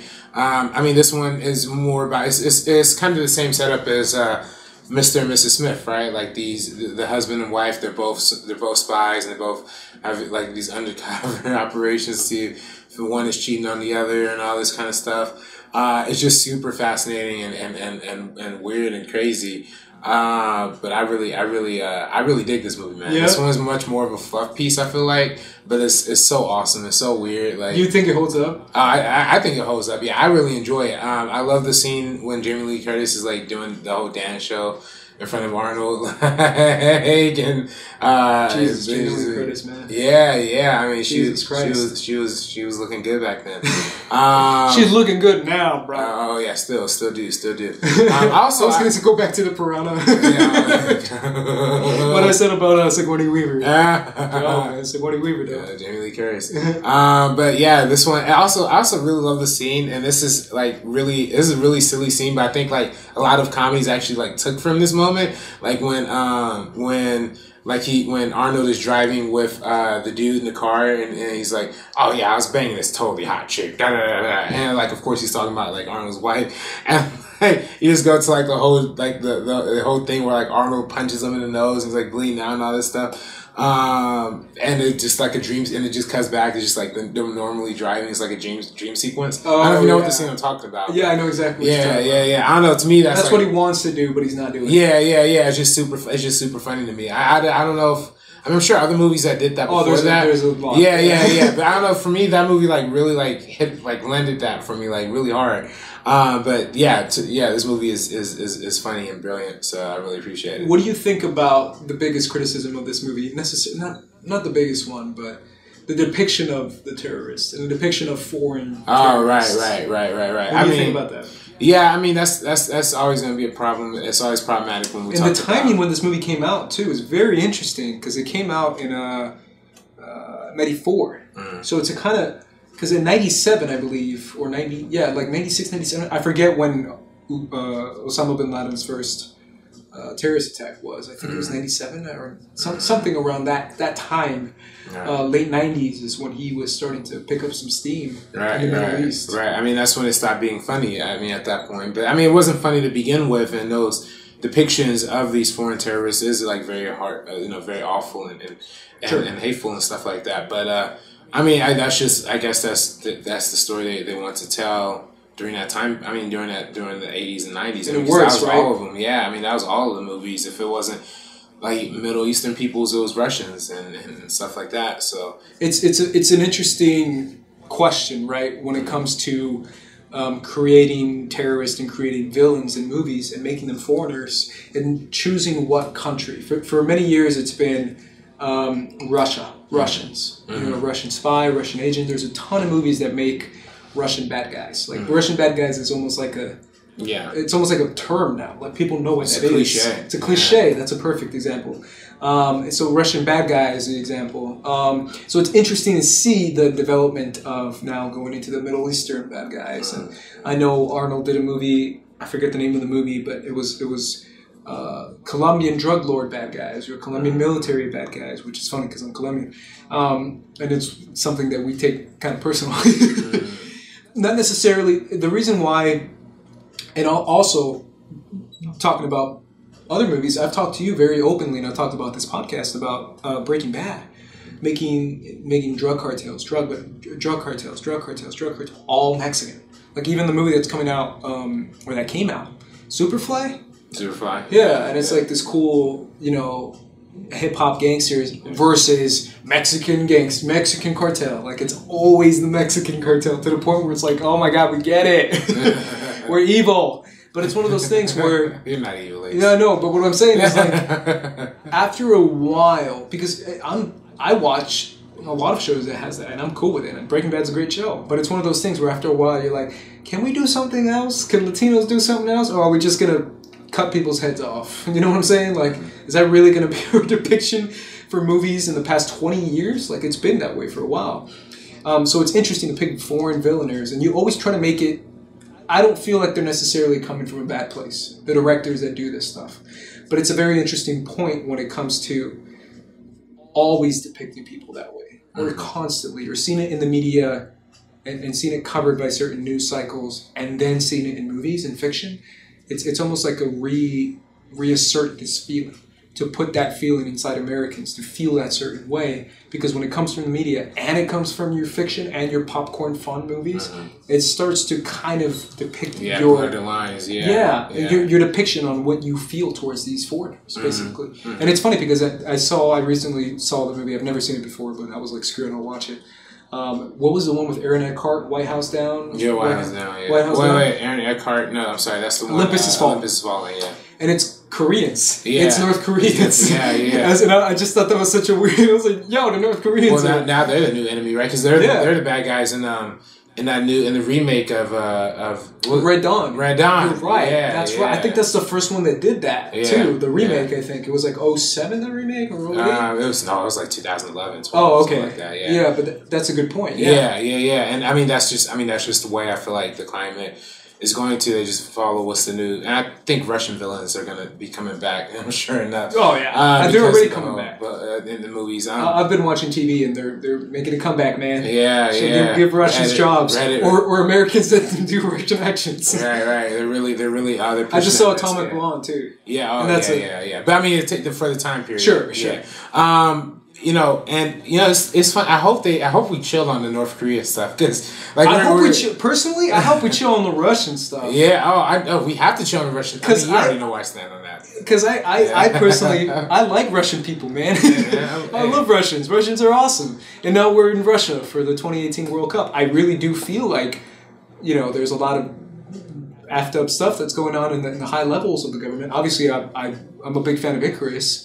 A massive fan of Icarus, and that really tore the curtain open with what's going on at the high levels, and how another report for ESPN, how they got the World Cup, like that makes no sense, and how they got the Olympics obviously to be there too, but how, it's not a coincidence, guys. Let's just say that, how it's Russia 2018 World Cup. But at the same time, I love Russians, and I really do feel like, if anything, now we should stop depicting them as villains. We have to now stop. More than ever. Yeah. Like, let's bring us together, not make us more apart. Right. That's just how I feel personally. Yeah, I mean, that's the big part of it too. I mean, we just said chill on the North Koreans. We have chill on North Korea. I mean, we're getting close to. It looks like we're getting close to a peace deal. Maybe, hopefully. I mean, I hope that works out. I don't know, man. I'm so pessimistic. Pessimistic. Oh, I'm hoping Trump just don't fuck this up, man. At the same time, it's difficult for me to. I don't know. I have too many opinions. I'm not gonna get into it, guys. But one thing I will say too is that. Speaking of Korea played yesterday in the World Cup versus Sweden, and I just thought it was interesting, and I know this is such a weird thing to say, but I believe this is the first time that South Korea just said Korea Republic on the logo when it says Sweden versus Korea Republic, and I might be mistaken, and you guys will probably correct me, but in past World Cups it's always been South Korea versus Panama, South Korea versus Brazil. And now it was Korea Republic. And I was like, that's interesting that they're trying to push that narrative of not North and South, but like we're a one Korea kind of thing. Yeah, I'm hoping we could get the people who are in North Korea out, and mingling with the South Koreans, and so we can have a fully functioning society in that country again. You know what I mean? Like, I hate to see the people of North Korea being subjected to this horrible dictator. So I'm hoping that's why a peace deal is worked out between the U.S. and South Korea and North Korea. And I think sometime down the future that'll happen. But, back to True Lies, I guess. I was going to say, I mean, is this movie, is it too silly? Is it too over the top? Or do you feel like it still has like some sort of realism towards it? No, I mean, no, it's not really any realism. I mean, at the end, they're standing on planes. Like, I was going to say that the most iconic scene in this movie is that plane missile scene. What is his line? I forget his line. Oh, I can't. He has like a classic line. Yeah. I mean, shout out to James Cameron for making a dumb action movie. Let's move on to Titanic, because that's probably one of the biggest ones. Yeah. So Titanic, once again coming from the TED Talk, when James Cameron wanted to make this movie, apparently this is coming from him, he said the only reason he wanted to make this movie was so he can personally see the Titanic wreckage. Really? And everyone got like a big laugh on the TED Talk, but he's like, I pitched it to the studio and I was like, I'm going to make this crazy romance, blah, blah, blah. It's going to be crazy. It's about the Titanic and it's a love story. Everyone's going to love it. But at the same time, he said, but I gotta physically be there, man. I gotta physically see the Titanic wreckage in order to make an accurate prediction of the movie. Like, he started talking about it because this stemmed from his curiosity into the actual Titanic wreckage. Like, and he still is nowadays. He even made a documentary about it, like finding the truth of Titanic. Like, he's obsessed with that because he finds it to be so weird that this iceberg just took out the giant ship. But at the same time, that's how he pitched it. So he investigated it and would go underwater, and this came back with his original background, which was deep sea scuba diving, which was his actual background. That's what he studied. And that's why he made the movie, which I think is kind of funny, because eventually what we got was the biggest movie of all time, basically, is what Titanic is. Obviously, Avatar is bigger, but it's one of those things where, like I said before, Avatar has the help of 3D. This movie did it. So, now that this movie died down from all the hype, now that it's years later... Multiple Academy Awards. Yeah. Like, just a crazy hype. Obviously, it's been years. What is your connection to this movie, first of all? And what is your takeaway from this movie? Is it still like a really good movie, or is it overhyped? What do you think? Right. I mean, like, I've never saw it as like...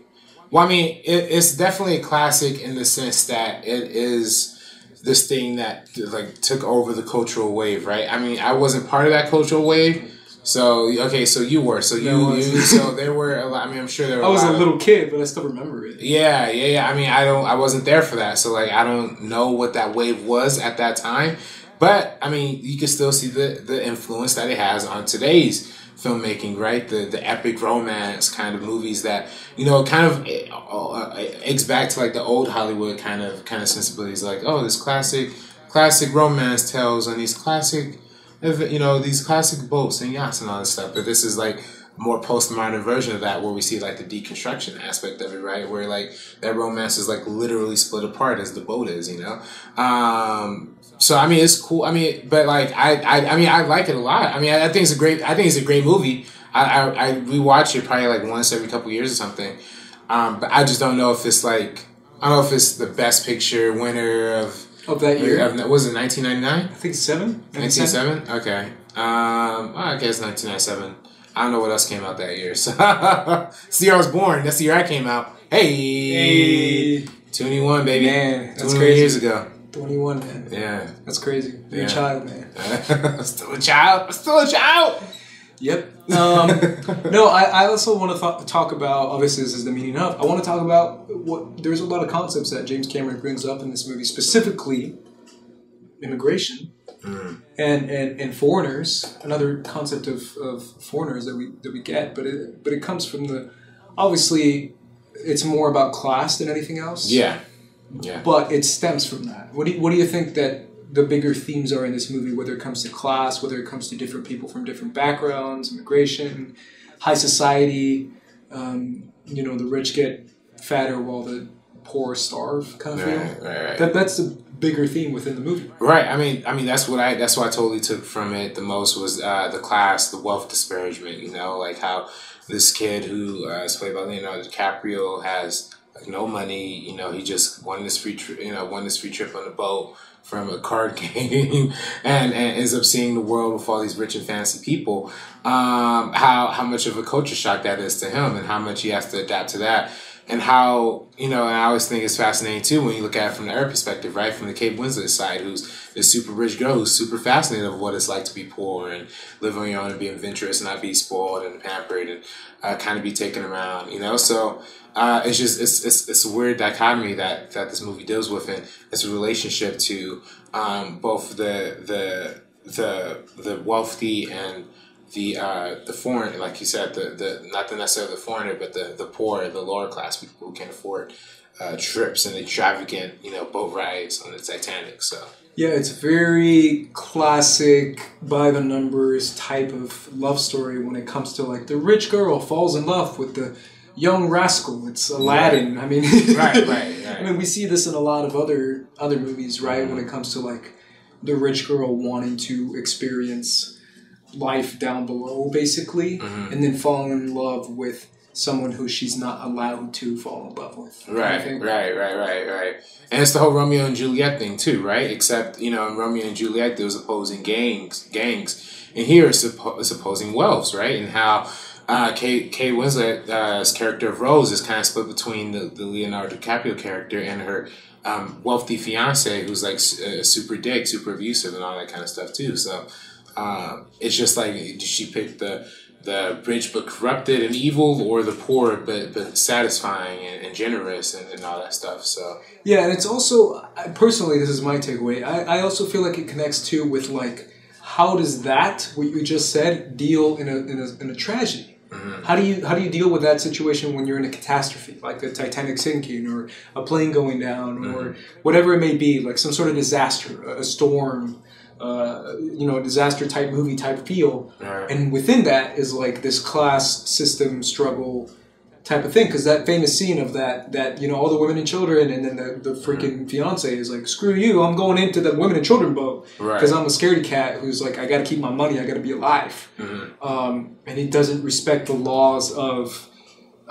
catering towards women and children, and he's like, I'm a man, but screw it, I'm rich, so F you other guys kind of thing. And it's obviously more of a cowardice thing, but it's also an interesting dynamic between male and female, and that kind of roles, gender roles that were kind of determined in that era. Sorry, I lost my voice. But I think that's a big theme in the movie too. It's like, how do you deal with those certain situations and tragedy and tragic moments? And it's one of those things where it's like, when a ship is going down, we're all the same. We're all trying to survive, right? When a plane is going down or something, like, money goes out the window. Like, I don't care about you paying me to do something. Right now, I just want to live. You want to live. He wants to live. They want to live. And it's like everyone is equal in that moment, kind of thing. Yeah, I mean, absolutely. I think, but even though it's equal, it's supposed to be equal. You do see like the more wealthier people getting on the boats first too, right? They're getting assured their safety, and I think at the end, I mean, it's a bigger commentary on who survives, right? At the end, right? Look at Rose. I mean, she's the rich girl. She's the one who needs the plane in order to survive. whereas Leo's just stuck in the water being frozen to death. So, you know, you just see like when it's a dog eat dog world, and the rich is always going to eat the poor. So. I gotta ask you about the meme that's still going on now, guys. About, you know, Jack could have fit. No, he can fit. Yo, hashtag Jack could have fit. And there's like a big like battle on social media about it. He could not fit. He could not fit. Y'all got to stop it, man. They show him trying the movie. Like, what the fuck? Like, you're not on that train? No, I'm not on the train, man. They show him try it in the movie and fail. Like, I was gonna say, this movie gave us a lot. It also gave me personally the whole fear, and I still have this fear, guys, of cold water. Oh definitely. Ever since this movie, you're like, yo, cold water sucks. Yeah. Yo, see, and I'd rather die by like some weird, you know, someone just shoot me or some creature take me, but I don't want to freeze to death, please, in cold water. That's awful. That's an awful way to die. Yo, and see, I gotta address, because the Mythbusters did the whole thing, right? Oh, they tried to do the whole door, and listen, they in the episode they did it. It took them multiple tries to get the position just right, okay? And I don't even know if the door was like perfectly whatever, you know, you can say whatever. They didn't even use real bodies, first of all, and it took multiple. So imagine doing that, and imagine trying to do that in an actual like frozen, where water's literally freezing, and bros has to keep getting in and out of water. They probably would have frozen to death just from being wet and out there in the cold that long, you know? So it's like, damn. I mean, but hey, listen, he didn't survive. Rose lived and dropped like that very valuable pearl all the way into the ocean. Hey man, that pearls are hard, bro. Yeah. Now that's a fascinating framing. This is one of the first times I saw that framing device, right? Of the future. I guess we've seen that framing device before, of like the future telling that story back to the past or to their kids or something like that.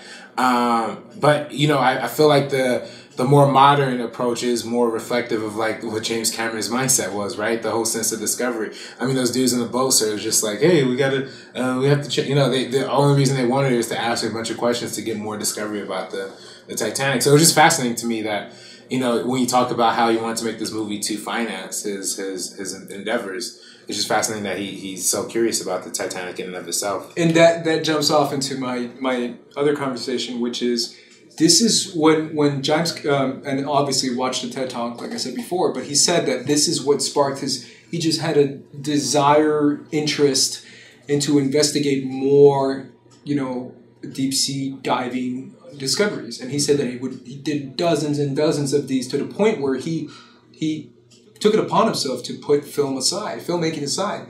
He said, I was like, I'm going to put this aside for the moment, and I'm going to go inside my passion. Something I've always wanted to do. And from there, he said he did dozens of like missions and stuff. Right. And he learned about it. He learned the science. Like, he actually had teams of groups. Like, he would do these type of discovery type missions. Right. And I mean, he eventually ended up making like 3 documentaries that were he made documentaries about underwater. Yeah. That's right. Yeah. Like, he was obsessed with this, to the point that he made documentaries. And he said like no one saw the documentaries, and everyone said like, I just, you know, decided to stop filmmaking, but that wasn't the case at all. I was just doing the stuff that I really wanted to do. Right. But then it leads into his other conversation, which he said that when he was driving the boat, not the boat, the drone, you know, the underwater drone, and when he was doing it, he said that I would see a screen, and I would be driving the boat, but the drone boat, well, I don't know what you call it, and I would be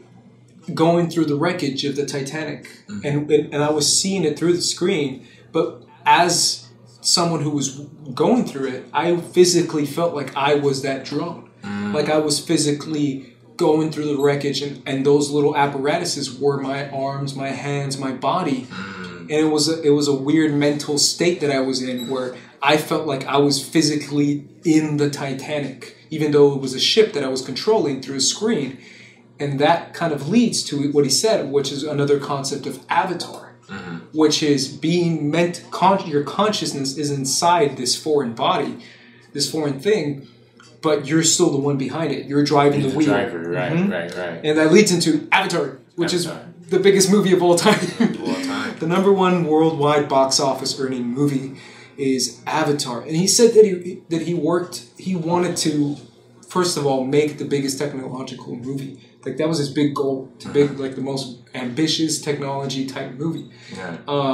And he said that he came up with this idea in the 90s, I think he said? Yeah, in the 90s. Yeah, he literally wrote this entire script. That's right. But he couldn't find a way to produce it because there wasn't... the technology at the time wasn't there. He couldn't do it. Right. He had the vision of the technology, of the performance capture and all that stuff beforehand, but they just didn't have any of that ready. So he sat on it, locked it away. Of course, I mean, you know, that's what a lot of people talk about now, right? Is a ripoff of Pocahontas. It's a ripoff of Ferngully, Dances with Wolves. You know. What does he respond to that criticism? Well, I mean, when he talks about writing in the 90s, it's like, okay, that makes a lot of sense. He wrote it like before or during that time period. That's why it belongs in that time and space. That being said, I mean, all movies are kind of unoriginal to some extent. You know, I always feel like, I think, and, even though this movie's not the most original movie, I appreciate the execution. I feel like that, we tell the same stories over and over again all the time, but it just really comes down to how they're executed and how they're directed. And this one is a technological pioneer that I'm always going to appreciate. Yeah, you love this movie, right? Yeah. I mean, unabashedly so. I mean, of course, I get that it's not like the most, original or whatever, but at the same time, it still is breaking ground in so many different ways, from a filmmaking standpoint to, having a very strong pro-environmental message, which we kind of talked about, how it kind of flips the environmental thing in Aliens and kind of flips it on its head, kind of takes it from the other perspective. And I appreciate that is the approach that he takes to this, because I'm sure being underwater for so long, he's kind of developed like an empathy or to some extent like an understanding of non-human beings, or non-human species and environments, So he probably is more empathetic towards the environment and deforestation and all those big themes. So I appreciate them that's being tackled head on. So I really enjoy Avatar. Yeah, I mean, personally, I feel like that's such a it's a fair criticism, because it is a not ripoff. I call it a retelling. I think it's a retelling. It's the same core story with a different skin on it, with a different boat, I guess you can say. It's a different type of retelling of a classic story. Why is that a bad thing? Right. Personally, I feel like that's very interesting, and it's a different way to tell generations the same story. I don't think that's necessarily a bad thing. I think you can be creative in the sense of how you tell that story, but choose that story itself. I mean, that to me is there's so much stuff that's not original. That it's like, it's fine, guys, it's okay. Right. I feel like that's the biggest criticism of this movie, and it's like, criticize other things, man. Like, that gets old after a while. Right. I mean, that criticism's always going to come up, right? I mean, that's the Force Awakens whole thing. Yeah. For me personally, I mean, a lot of people don't like. I mean, a lot of people love Baby Driver, but to me, that movie felt like totally unoriginal. But I think that's more of a case of people not seeing the original movies that is taking that's from. That's my point. Though. My point is, a lot of people won't see the. I just blanked. What was it? Like Dancing with Wolves. Dances with Wolves. Because I'll tell you, was it Gone with the Wind? Yeah, Pocahontas. Ferngully, all that stuff. And I'll tell you this, Ace. People won't see that. Like, kids won't see that, but they could probably see Avatar. You know what? I'll tell you this, Ace. I remember seeing Avatar in the theaters. I didn't have that criticism when I first saw it because I hadn't watched Dances with Wolves. That's my point. A lot of people don't realize that you're introducing properties to different kids, or you're introducing stories to different kids. I talked about this with Scott Mans. Star Trek. Me, zero connection to Star Trek. I mean, zero. Star Wars, yeah, of course, I have connection to it. My introduction to Star Trek was 2009's J.J. Abrams Star Trek reboot. And people hate that movie, and the Trekkies hate it. It got me into Star Trek. It made me want to check out the originals. It worked. Like, it got me into, like, yo, Spock is really cool. This world, the Starfleet, all that stuff's cool. This is me watching the 2009 reboot. It inspired me, personally, to go back and to see this world of Star Trek. So I feel like it's people criticize certain things, but it's like you're introducing stuff to new generations. The same story, different skin, new generation. Like, I think that's a powerful thing to do with the Avatar story. Right. And you know, again, to me, I just really appreciate that they went for an environmental message. I like the whole idea of taking it back. Even, you know, like I said, the aliens thing. And even look, they even went as far as to cast Sigourney Weaver as like the head. Shout out to Sigourney Weaver. Yeah, right. Back in this one as the person who is hoping to help the Na'vi and all that stuff. So I mean, I appreciate this movie on so many levels. I appreciate the visual effects, of course. I was going to ask you about that.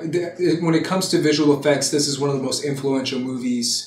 Obviously, performance capture, but visual effects in general and creating other worlds. What do you feel like the creation of this movie did for what we see now? Right, I mean, this totally influenced like everything, right? I mean, the CGI environments. I just said Infinity War. Right, Infinity War. Infinity War is like literally all Avatar. CGI people. Infinity War is Avatar, basically. Yeah, essentially. And then, but it's dope, and I think Avatar is really dope too.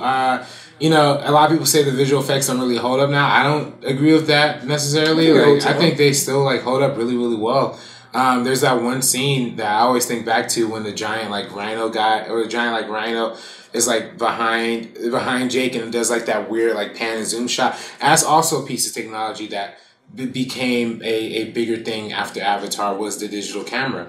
What Avatar really pioneered from a technology standpoint, from a visual effects standpoint, is the ability to have like a live CGI environment on set. So like if you have like a virtual camera around, you could like move the camera and it'll be like moving inside the environment like VR, but like correct. Yeah, but like pre-res. Yeah, and people use that. I mean, Rian Johnson used that in The Last Jedi. Yeah. I mean, a lot of people have started using. I mean, I remember watching that the behind the scenes for that movie, Monsters vs. Aliens, that little DreamWorks film. But that was the first animated movie to implement that technology, particularly in the scene where the girl is like super giant and she's like rolling through the city and they have like these handheld shots.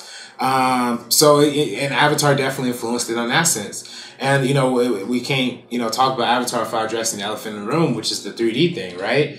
That's probably the biggest wave of filmmaking that's ever swept cinema. So what is your connection with 3D beforehand? Did you have any? Or was this your first connection with 3D? No, I mean, like, there is definitely still 3D before Avatar. Like, no, I know there was. I'm saying you. Right. I mean, for me, yeah, I remember watching Spy Kids 3D in theaters, weirdly enough. Spy Kids 3D in theaters. But that was still when it was, like, pink and green, like, sure. Tilted in, or red and blue or whatever. And then I do remember they started slowly introducing this new thing of the new technology of 3D. I remember the first new one of 3D I saw was that animated Disney film Meet the Robinsons. Is that the Disney one with the dinosaur? Yeah. It took place in the future or whatever.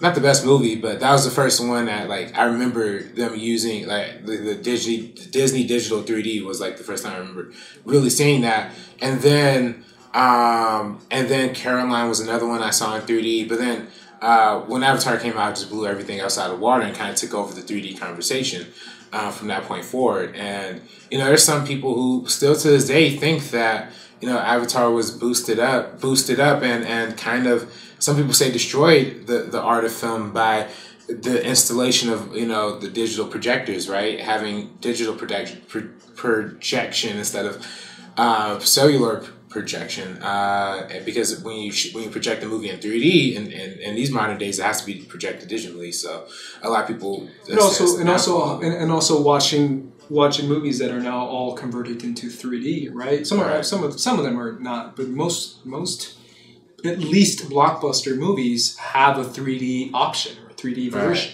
But then, especially with IMAX, which in LA, I've talked about this before, where I struggle with IMAX because everything is now IMAX 3D. There's no such thing almost as IMAX 2D. And someone who's very pure filmmaking snob like me and doesn't watch 3D, you know, makes it difficult to enjoy the IMAX. Obviously, I think there's one or two theaters that don't do IMAX 3D and just IMAX. But now, you know, Amazing Spider-Man 2, or the X-Men movies that were in 3D, I clearly remember this is kind of what started that. That almost every blockbuster is now 3D version. Right. I mean, people like all the Marvel movies. Right. And you know, you don't enjoy 3D. I personally enjoy 3D. Okay. I try to see as much 3D as I can. You have two opinions. Good. Right. But for I mean, it just depends on the film sometimes, sure. Right? There are some films that just have no business being in 3D. You know, I'm trying to think. There was a recent blockbuster. I was like, I saw Incredibles 2 in 3D, man. Oh, did you really? Yeah. Okay. And, you know, maybe that's why you didn't care for it as much. Well, maybe that's why. But we're talking off. I didn't even say it on camera. Sorry, guys. I didn't love Incredibles 2. Get to me, bro. But I'm gonna going back to the bro. I was gonna say going back Elastigirl though, bro. Oh yeah, going back to that Piranha poster. Yeah. Come on, dude. Jamie Lee Curtis, Sigourney Weaver. I'm backing on Elastigirl right now. Nah, but yeah, no. I lost all the our female audience. I'm sorry. Ace, evil. No, but I love what were we talking about again before? Incredibles 2. Oh, Incredibles 2. Oh, the 3D. The 3D in it. The 3D wasn't. I think the Pixar movies usually do the best 3D. Or animated movies are generally best served in 3D. You didn't like it? I didn't really. I love the action scenes in that movie though. And Incredibles 2? Yeah, they're cool. They're cool scenes. Yeah. There's definitely. I thought the subway, the train scene was dope. Yeah, it was towards the middle, right? Or yeah. With the motorcycle and the train. Yeah. It was good stuff. I mean, there's good stuff in there. I feel like we gotta stop doing these meaning of episodes right before I see movies, because then literally when I spend the entire week jotting down notes and thinking heavy about the Incredibles, and then I go into the Incredibles 2 and watch it. I'm you're kind of disappointed. Yeah. Oh, never mind. I was going to ask you about something else. Shout out to Incredibles 2 for making Kristen Stewart a superhero. Wow. Kristen Stewart. Yeah. Void. Tell me you didn't see Kristen. Yeah, I totally. I got a lot of shit for that on Twitter because I said it on Twitter and somebody was like, "No, it's not. It's what's her name? The actress who plays her? Oh, I don't know. I forget her name. I forget her name. But either way, there's no, it's not Kristen. It's and I'm like, I know. That's not what I'm saying. I'm saying they're basically making Kristen Stewart impression. Right. For that character, where she's like, "Oh my god, I'm such a big fan," and she's brushing her her comb over, her comb over. That's literally Kristen Stewart's comb over. Yeah. I don't know if you've seen Kristen Stewart. She has that hairstyle. Shout out to Incredibles 2 for including my homegirl Kristen Stewart. I love you, Kristen. I love you. That's number 4. Hey, guess what, guys? Not a superhero woman who's silent this time, huh? This is progress for Ace. There you go. Yeah. Hey, man, come on. Tony Wagner, you're still dead to me, bro. Yeah, I think Tony Wagner checked out after we yelled at him. Dude, I think if Tony Wagner is listening, I think he learned a very valuable lesson, which is what I tried to teach him in the other episode.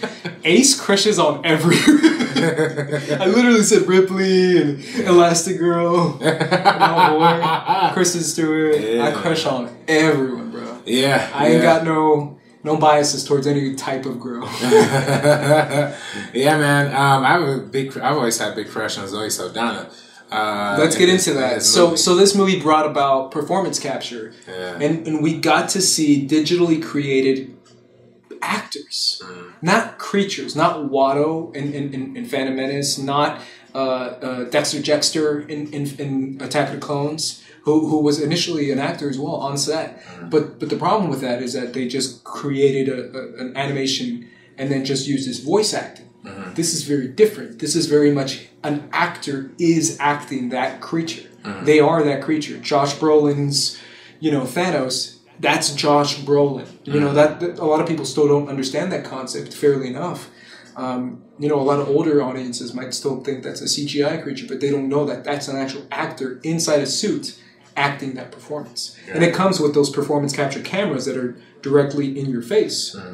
And this also leads into what we see now, which I don't know if you guys are into E3, but every video game now uses that. Every single one. There's not a single video game that doesn't use that.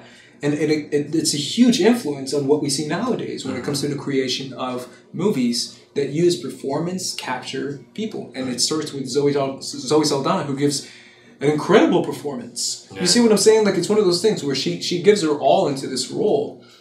And a lot of people might discount that because it's digitally enhanced. And I think that's kind of unfair, especially when she literally gave her all for this. Right. I mean, I could definitely see both sides of it. You know, Sure. I could definitely see. When it comes to awards, I have a different take. But when it comes to, that was a dope performance. Definitely was a dope performance. And speaking of awards, I mean, she was in heavy consideration for Best Actress that year that Avatar came out. But ultimately, they just ruled that they they just didn't get nominated. And that's the thing we saw same thing with Andy Serkis with Gollum and with Caesar, Gollum and Lord of the Rings and Caesar when Planet of the Apes movies. Yeah, I really feel like her performance is just overall it's really good. Really, it holds up. Like you can tell she is acting. She's not just a creature effect. Like she's actually given a performance that's very compelling, right? I mean, because she cries in this movie, and I remember I saw an interview where she and James Cameron were talking about that scene, and it's the loss of the tree. I forget the name of the tree. Yeah, I can't remember either. And they were saying that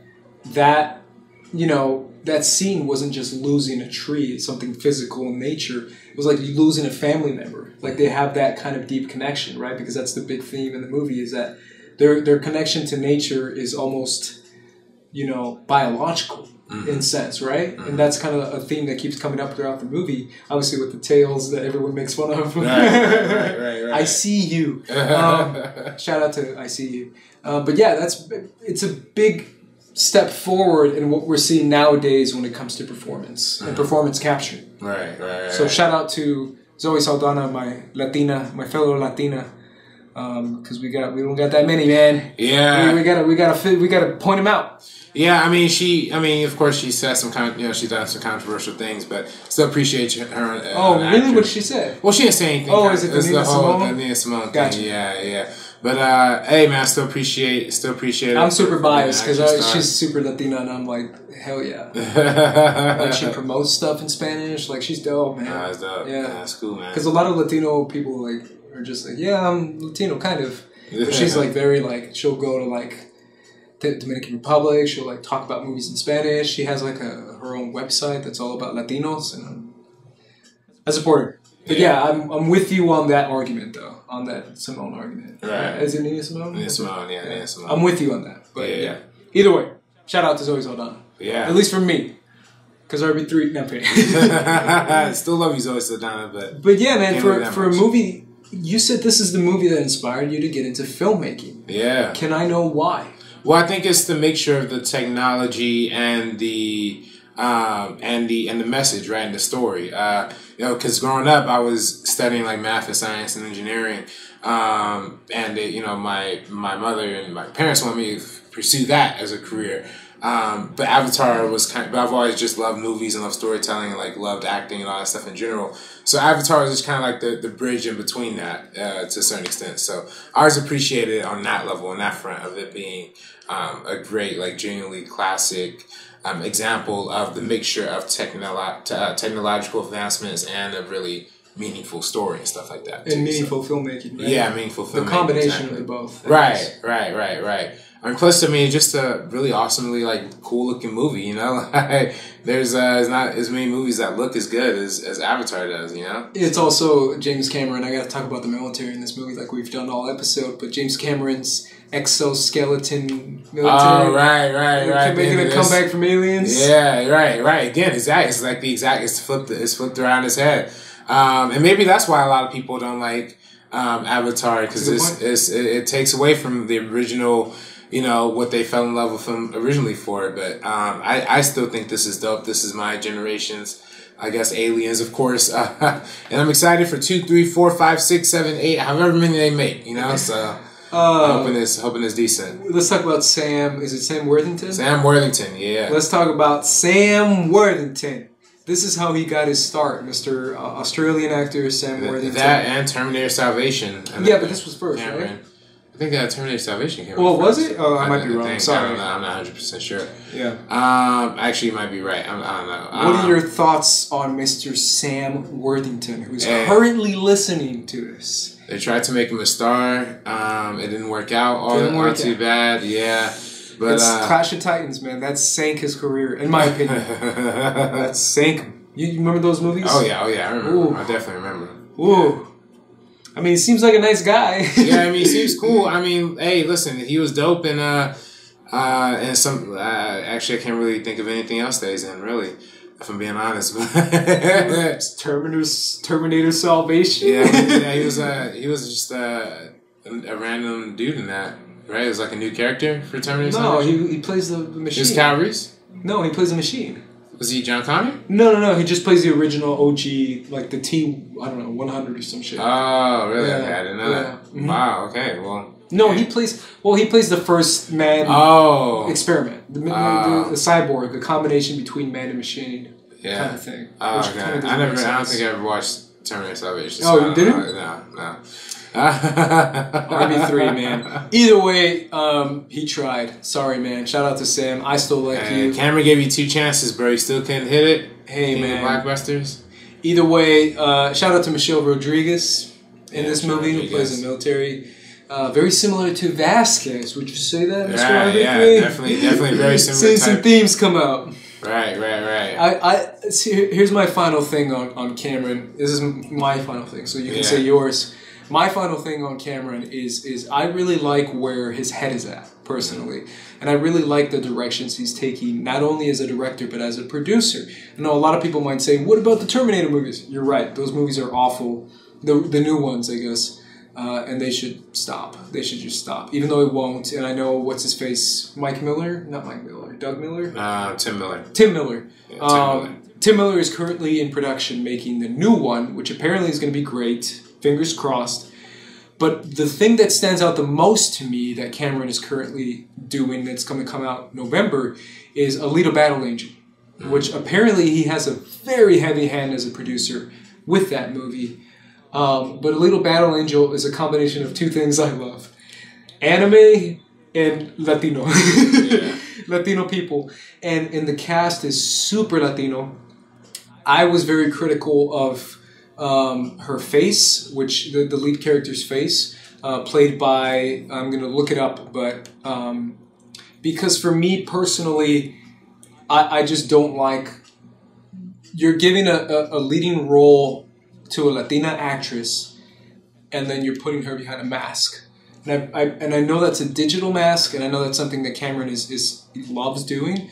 But to me, it's something that, I don't know, I'm assuming you know what I'm talking about. Yeah, I saw trailer, just to enhance her eyes, I don't know. To me personally, I feel like just to make it look anime, it doesn't convince me. I'd rather see someone who's not. And I know that's part of the manga, that she's supposed to be very cyborg looking. I get it. I just personally feel like there could have done something better.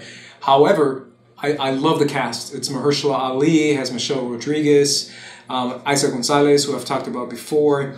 It's directed by Robert Rodriguez too, right? Directed by Robert Rodriguez. And this goes into my Terminator talk too. The Terminator sequel, it also has a huge Latin cast. It has Diego Boneta, it has some other actresses, it has a Colombian actress as the lead in that movie. So personally, when it comes to James Cameron, he may have made some mistakes in the past when it comes to casting, but what he's doing now, as far as giving Latinos an opportunity to be in big blockbuster type movies, Alita Battle Angel and the new Terminator, is bold, it's big, and it's in your face, and it's very, very pro Latinos, pro, Mexicans, and pro all these people from this culture that I personally feel like we should have. And we're doing it with Alita, and we're doing it with Terminator. Yeah. End of rant. Nah, man. I mean, it's dope that they casting more Latinas, and people of color and women of color these parts. And it's amazing that Alita Battle Angel is finally coming out after all these years of development hell, I guess. I guess to the guys thing, I mean, I don't really have much of an opinion on it. I do kind of agree. It's like taken away from the face of having it, but at the same time, I guess if it serves the story, but I just feel like it's her name is Rosa Salazar, by the way. I feel like this is her big opportunity. I know she's in the Maze Runner movies. That's where I first was introduced to her, and personally, that's where I was like, I like this girl. I remember saying that as I watched the Scorched Trials, I think it was. But that was her big coming out party, and now I feel like this is her taking a leading role, like a Latina in a leading role. It's very bold. And I think she's great, so I hope the movie's okay. I don't even want good, I just want okay. right. But I don't know, those are my last thoughts on Cameron. I don't know if you have any final closing thoughts. I mean, yeah, Cameron, he's had a long filmography, very, very brilliant filmmaker, has a very limited number of films, for somebody who's been around for so long. But he definitely has a great eye for blockbuster cinema that is lost, I think in the modern era. So I greatly appreciate his contributions to that front, at least. And the advancements in technology and projection and all this kind of stuff in the future. Salute to Cameron for all of that. I just don't think, if he starts talking about superhero movies, we should take him too seriously. So. Yeah. He's a grumpy old man, guys. Get over it. A lot of grumpy old guys say a lot of dumb things. But Cameron, we love you still. We love you. I love you. Yeah, if you're watching, we're good. Come on our show. Come talk to us about it. We'll interview you. Definitely not. But, I mean, he won't do it. But if he wants to, sure. Yeah. I mean, if we're losing to Snelling and right. I was gonna say we can't even keep up with him. Start the beef, fam. Start the beef. But either way, he's the director that inspired RB3 to become a director. So in a way, that's pretty powerful, in my opinion. Yeah. Either way, guys, that was our episode. Leave us some comments on the episode itself. What did you think? Hopefully, you guys enjoyed for the most part. We went a little long, but that's okay, guys. We love you guys, and we would love to hear your feedback. And for the Meaning Of podcast, I'm Ace. This is RB3. And we are peacing out for the Meaning Of podcast, guys. Peace out.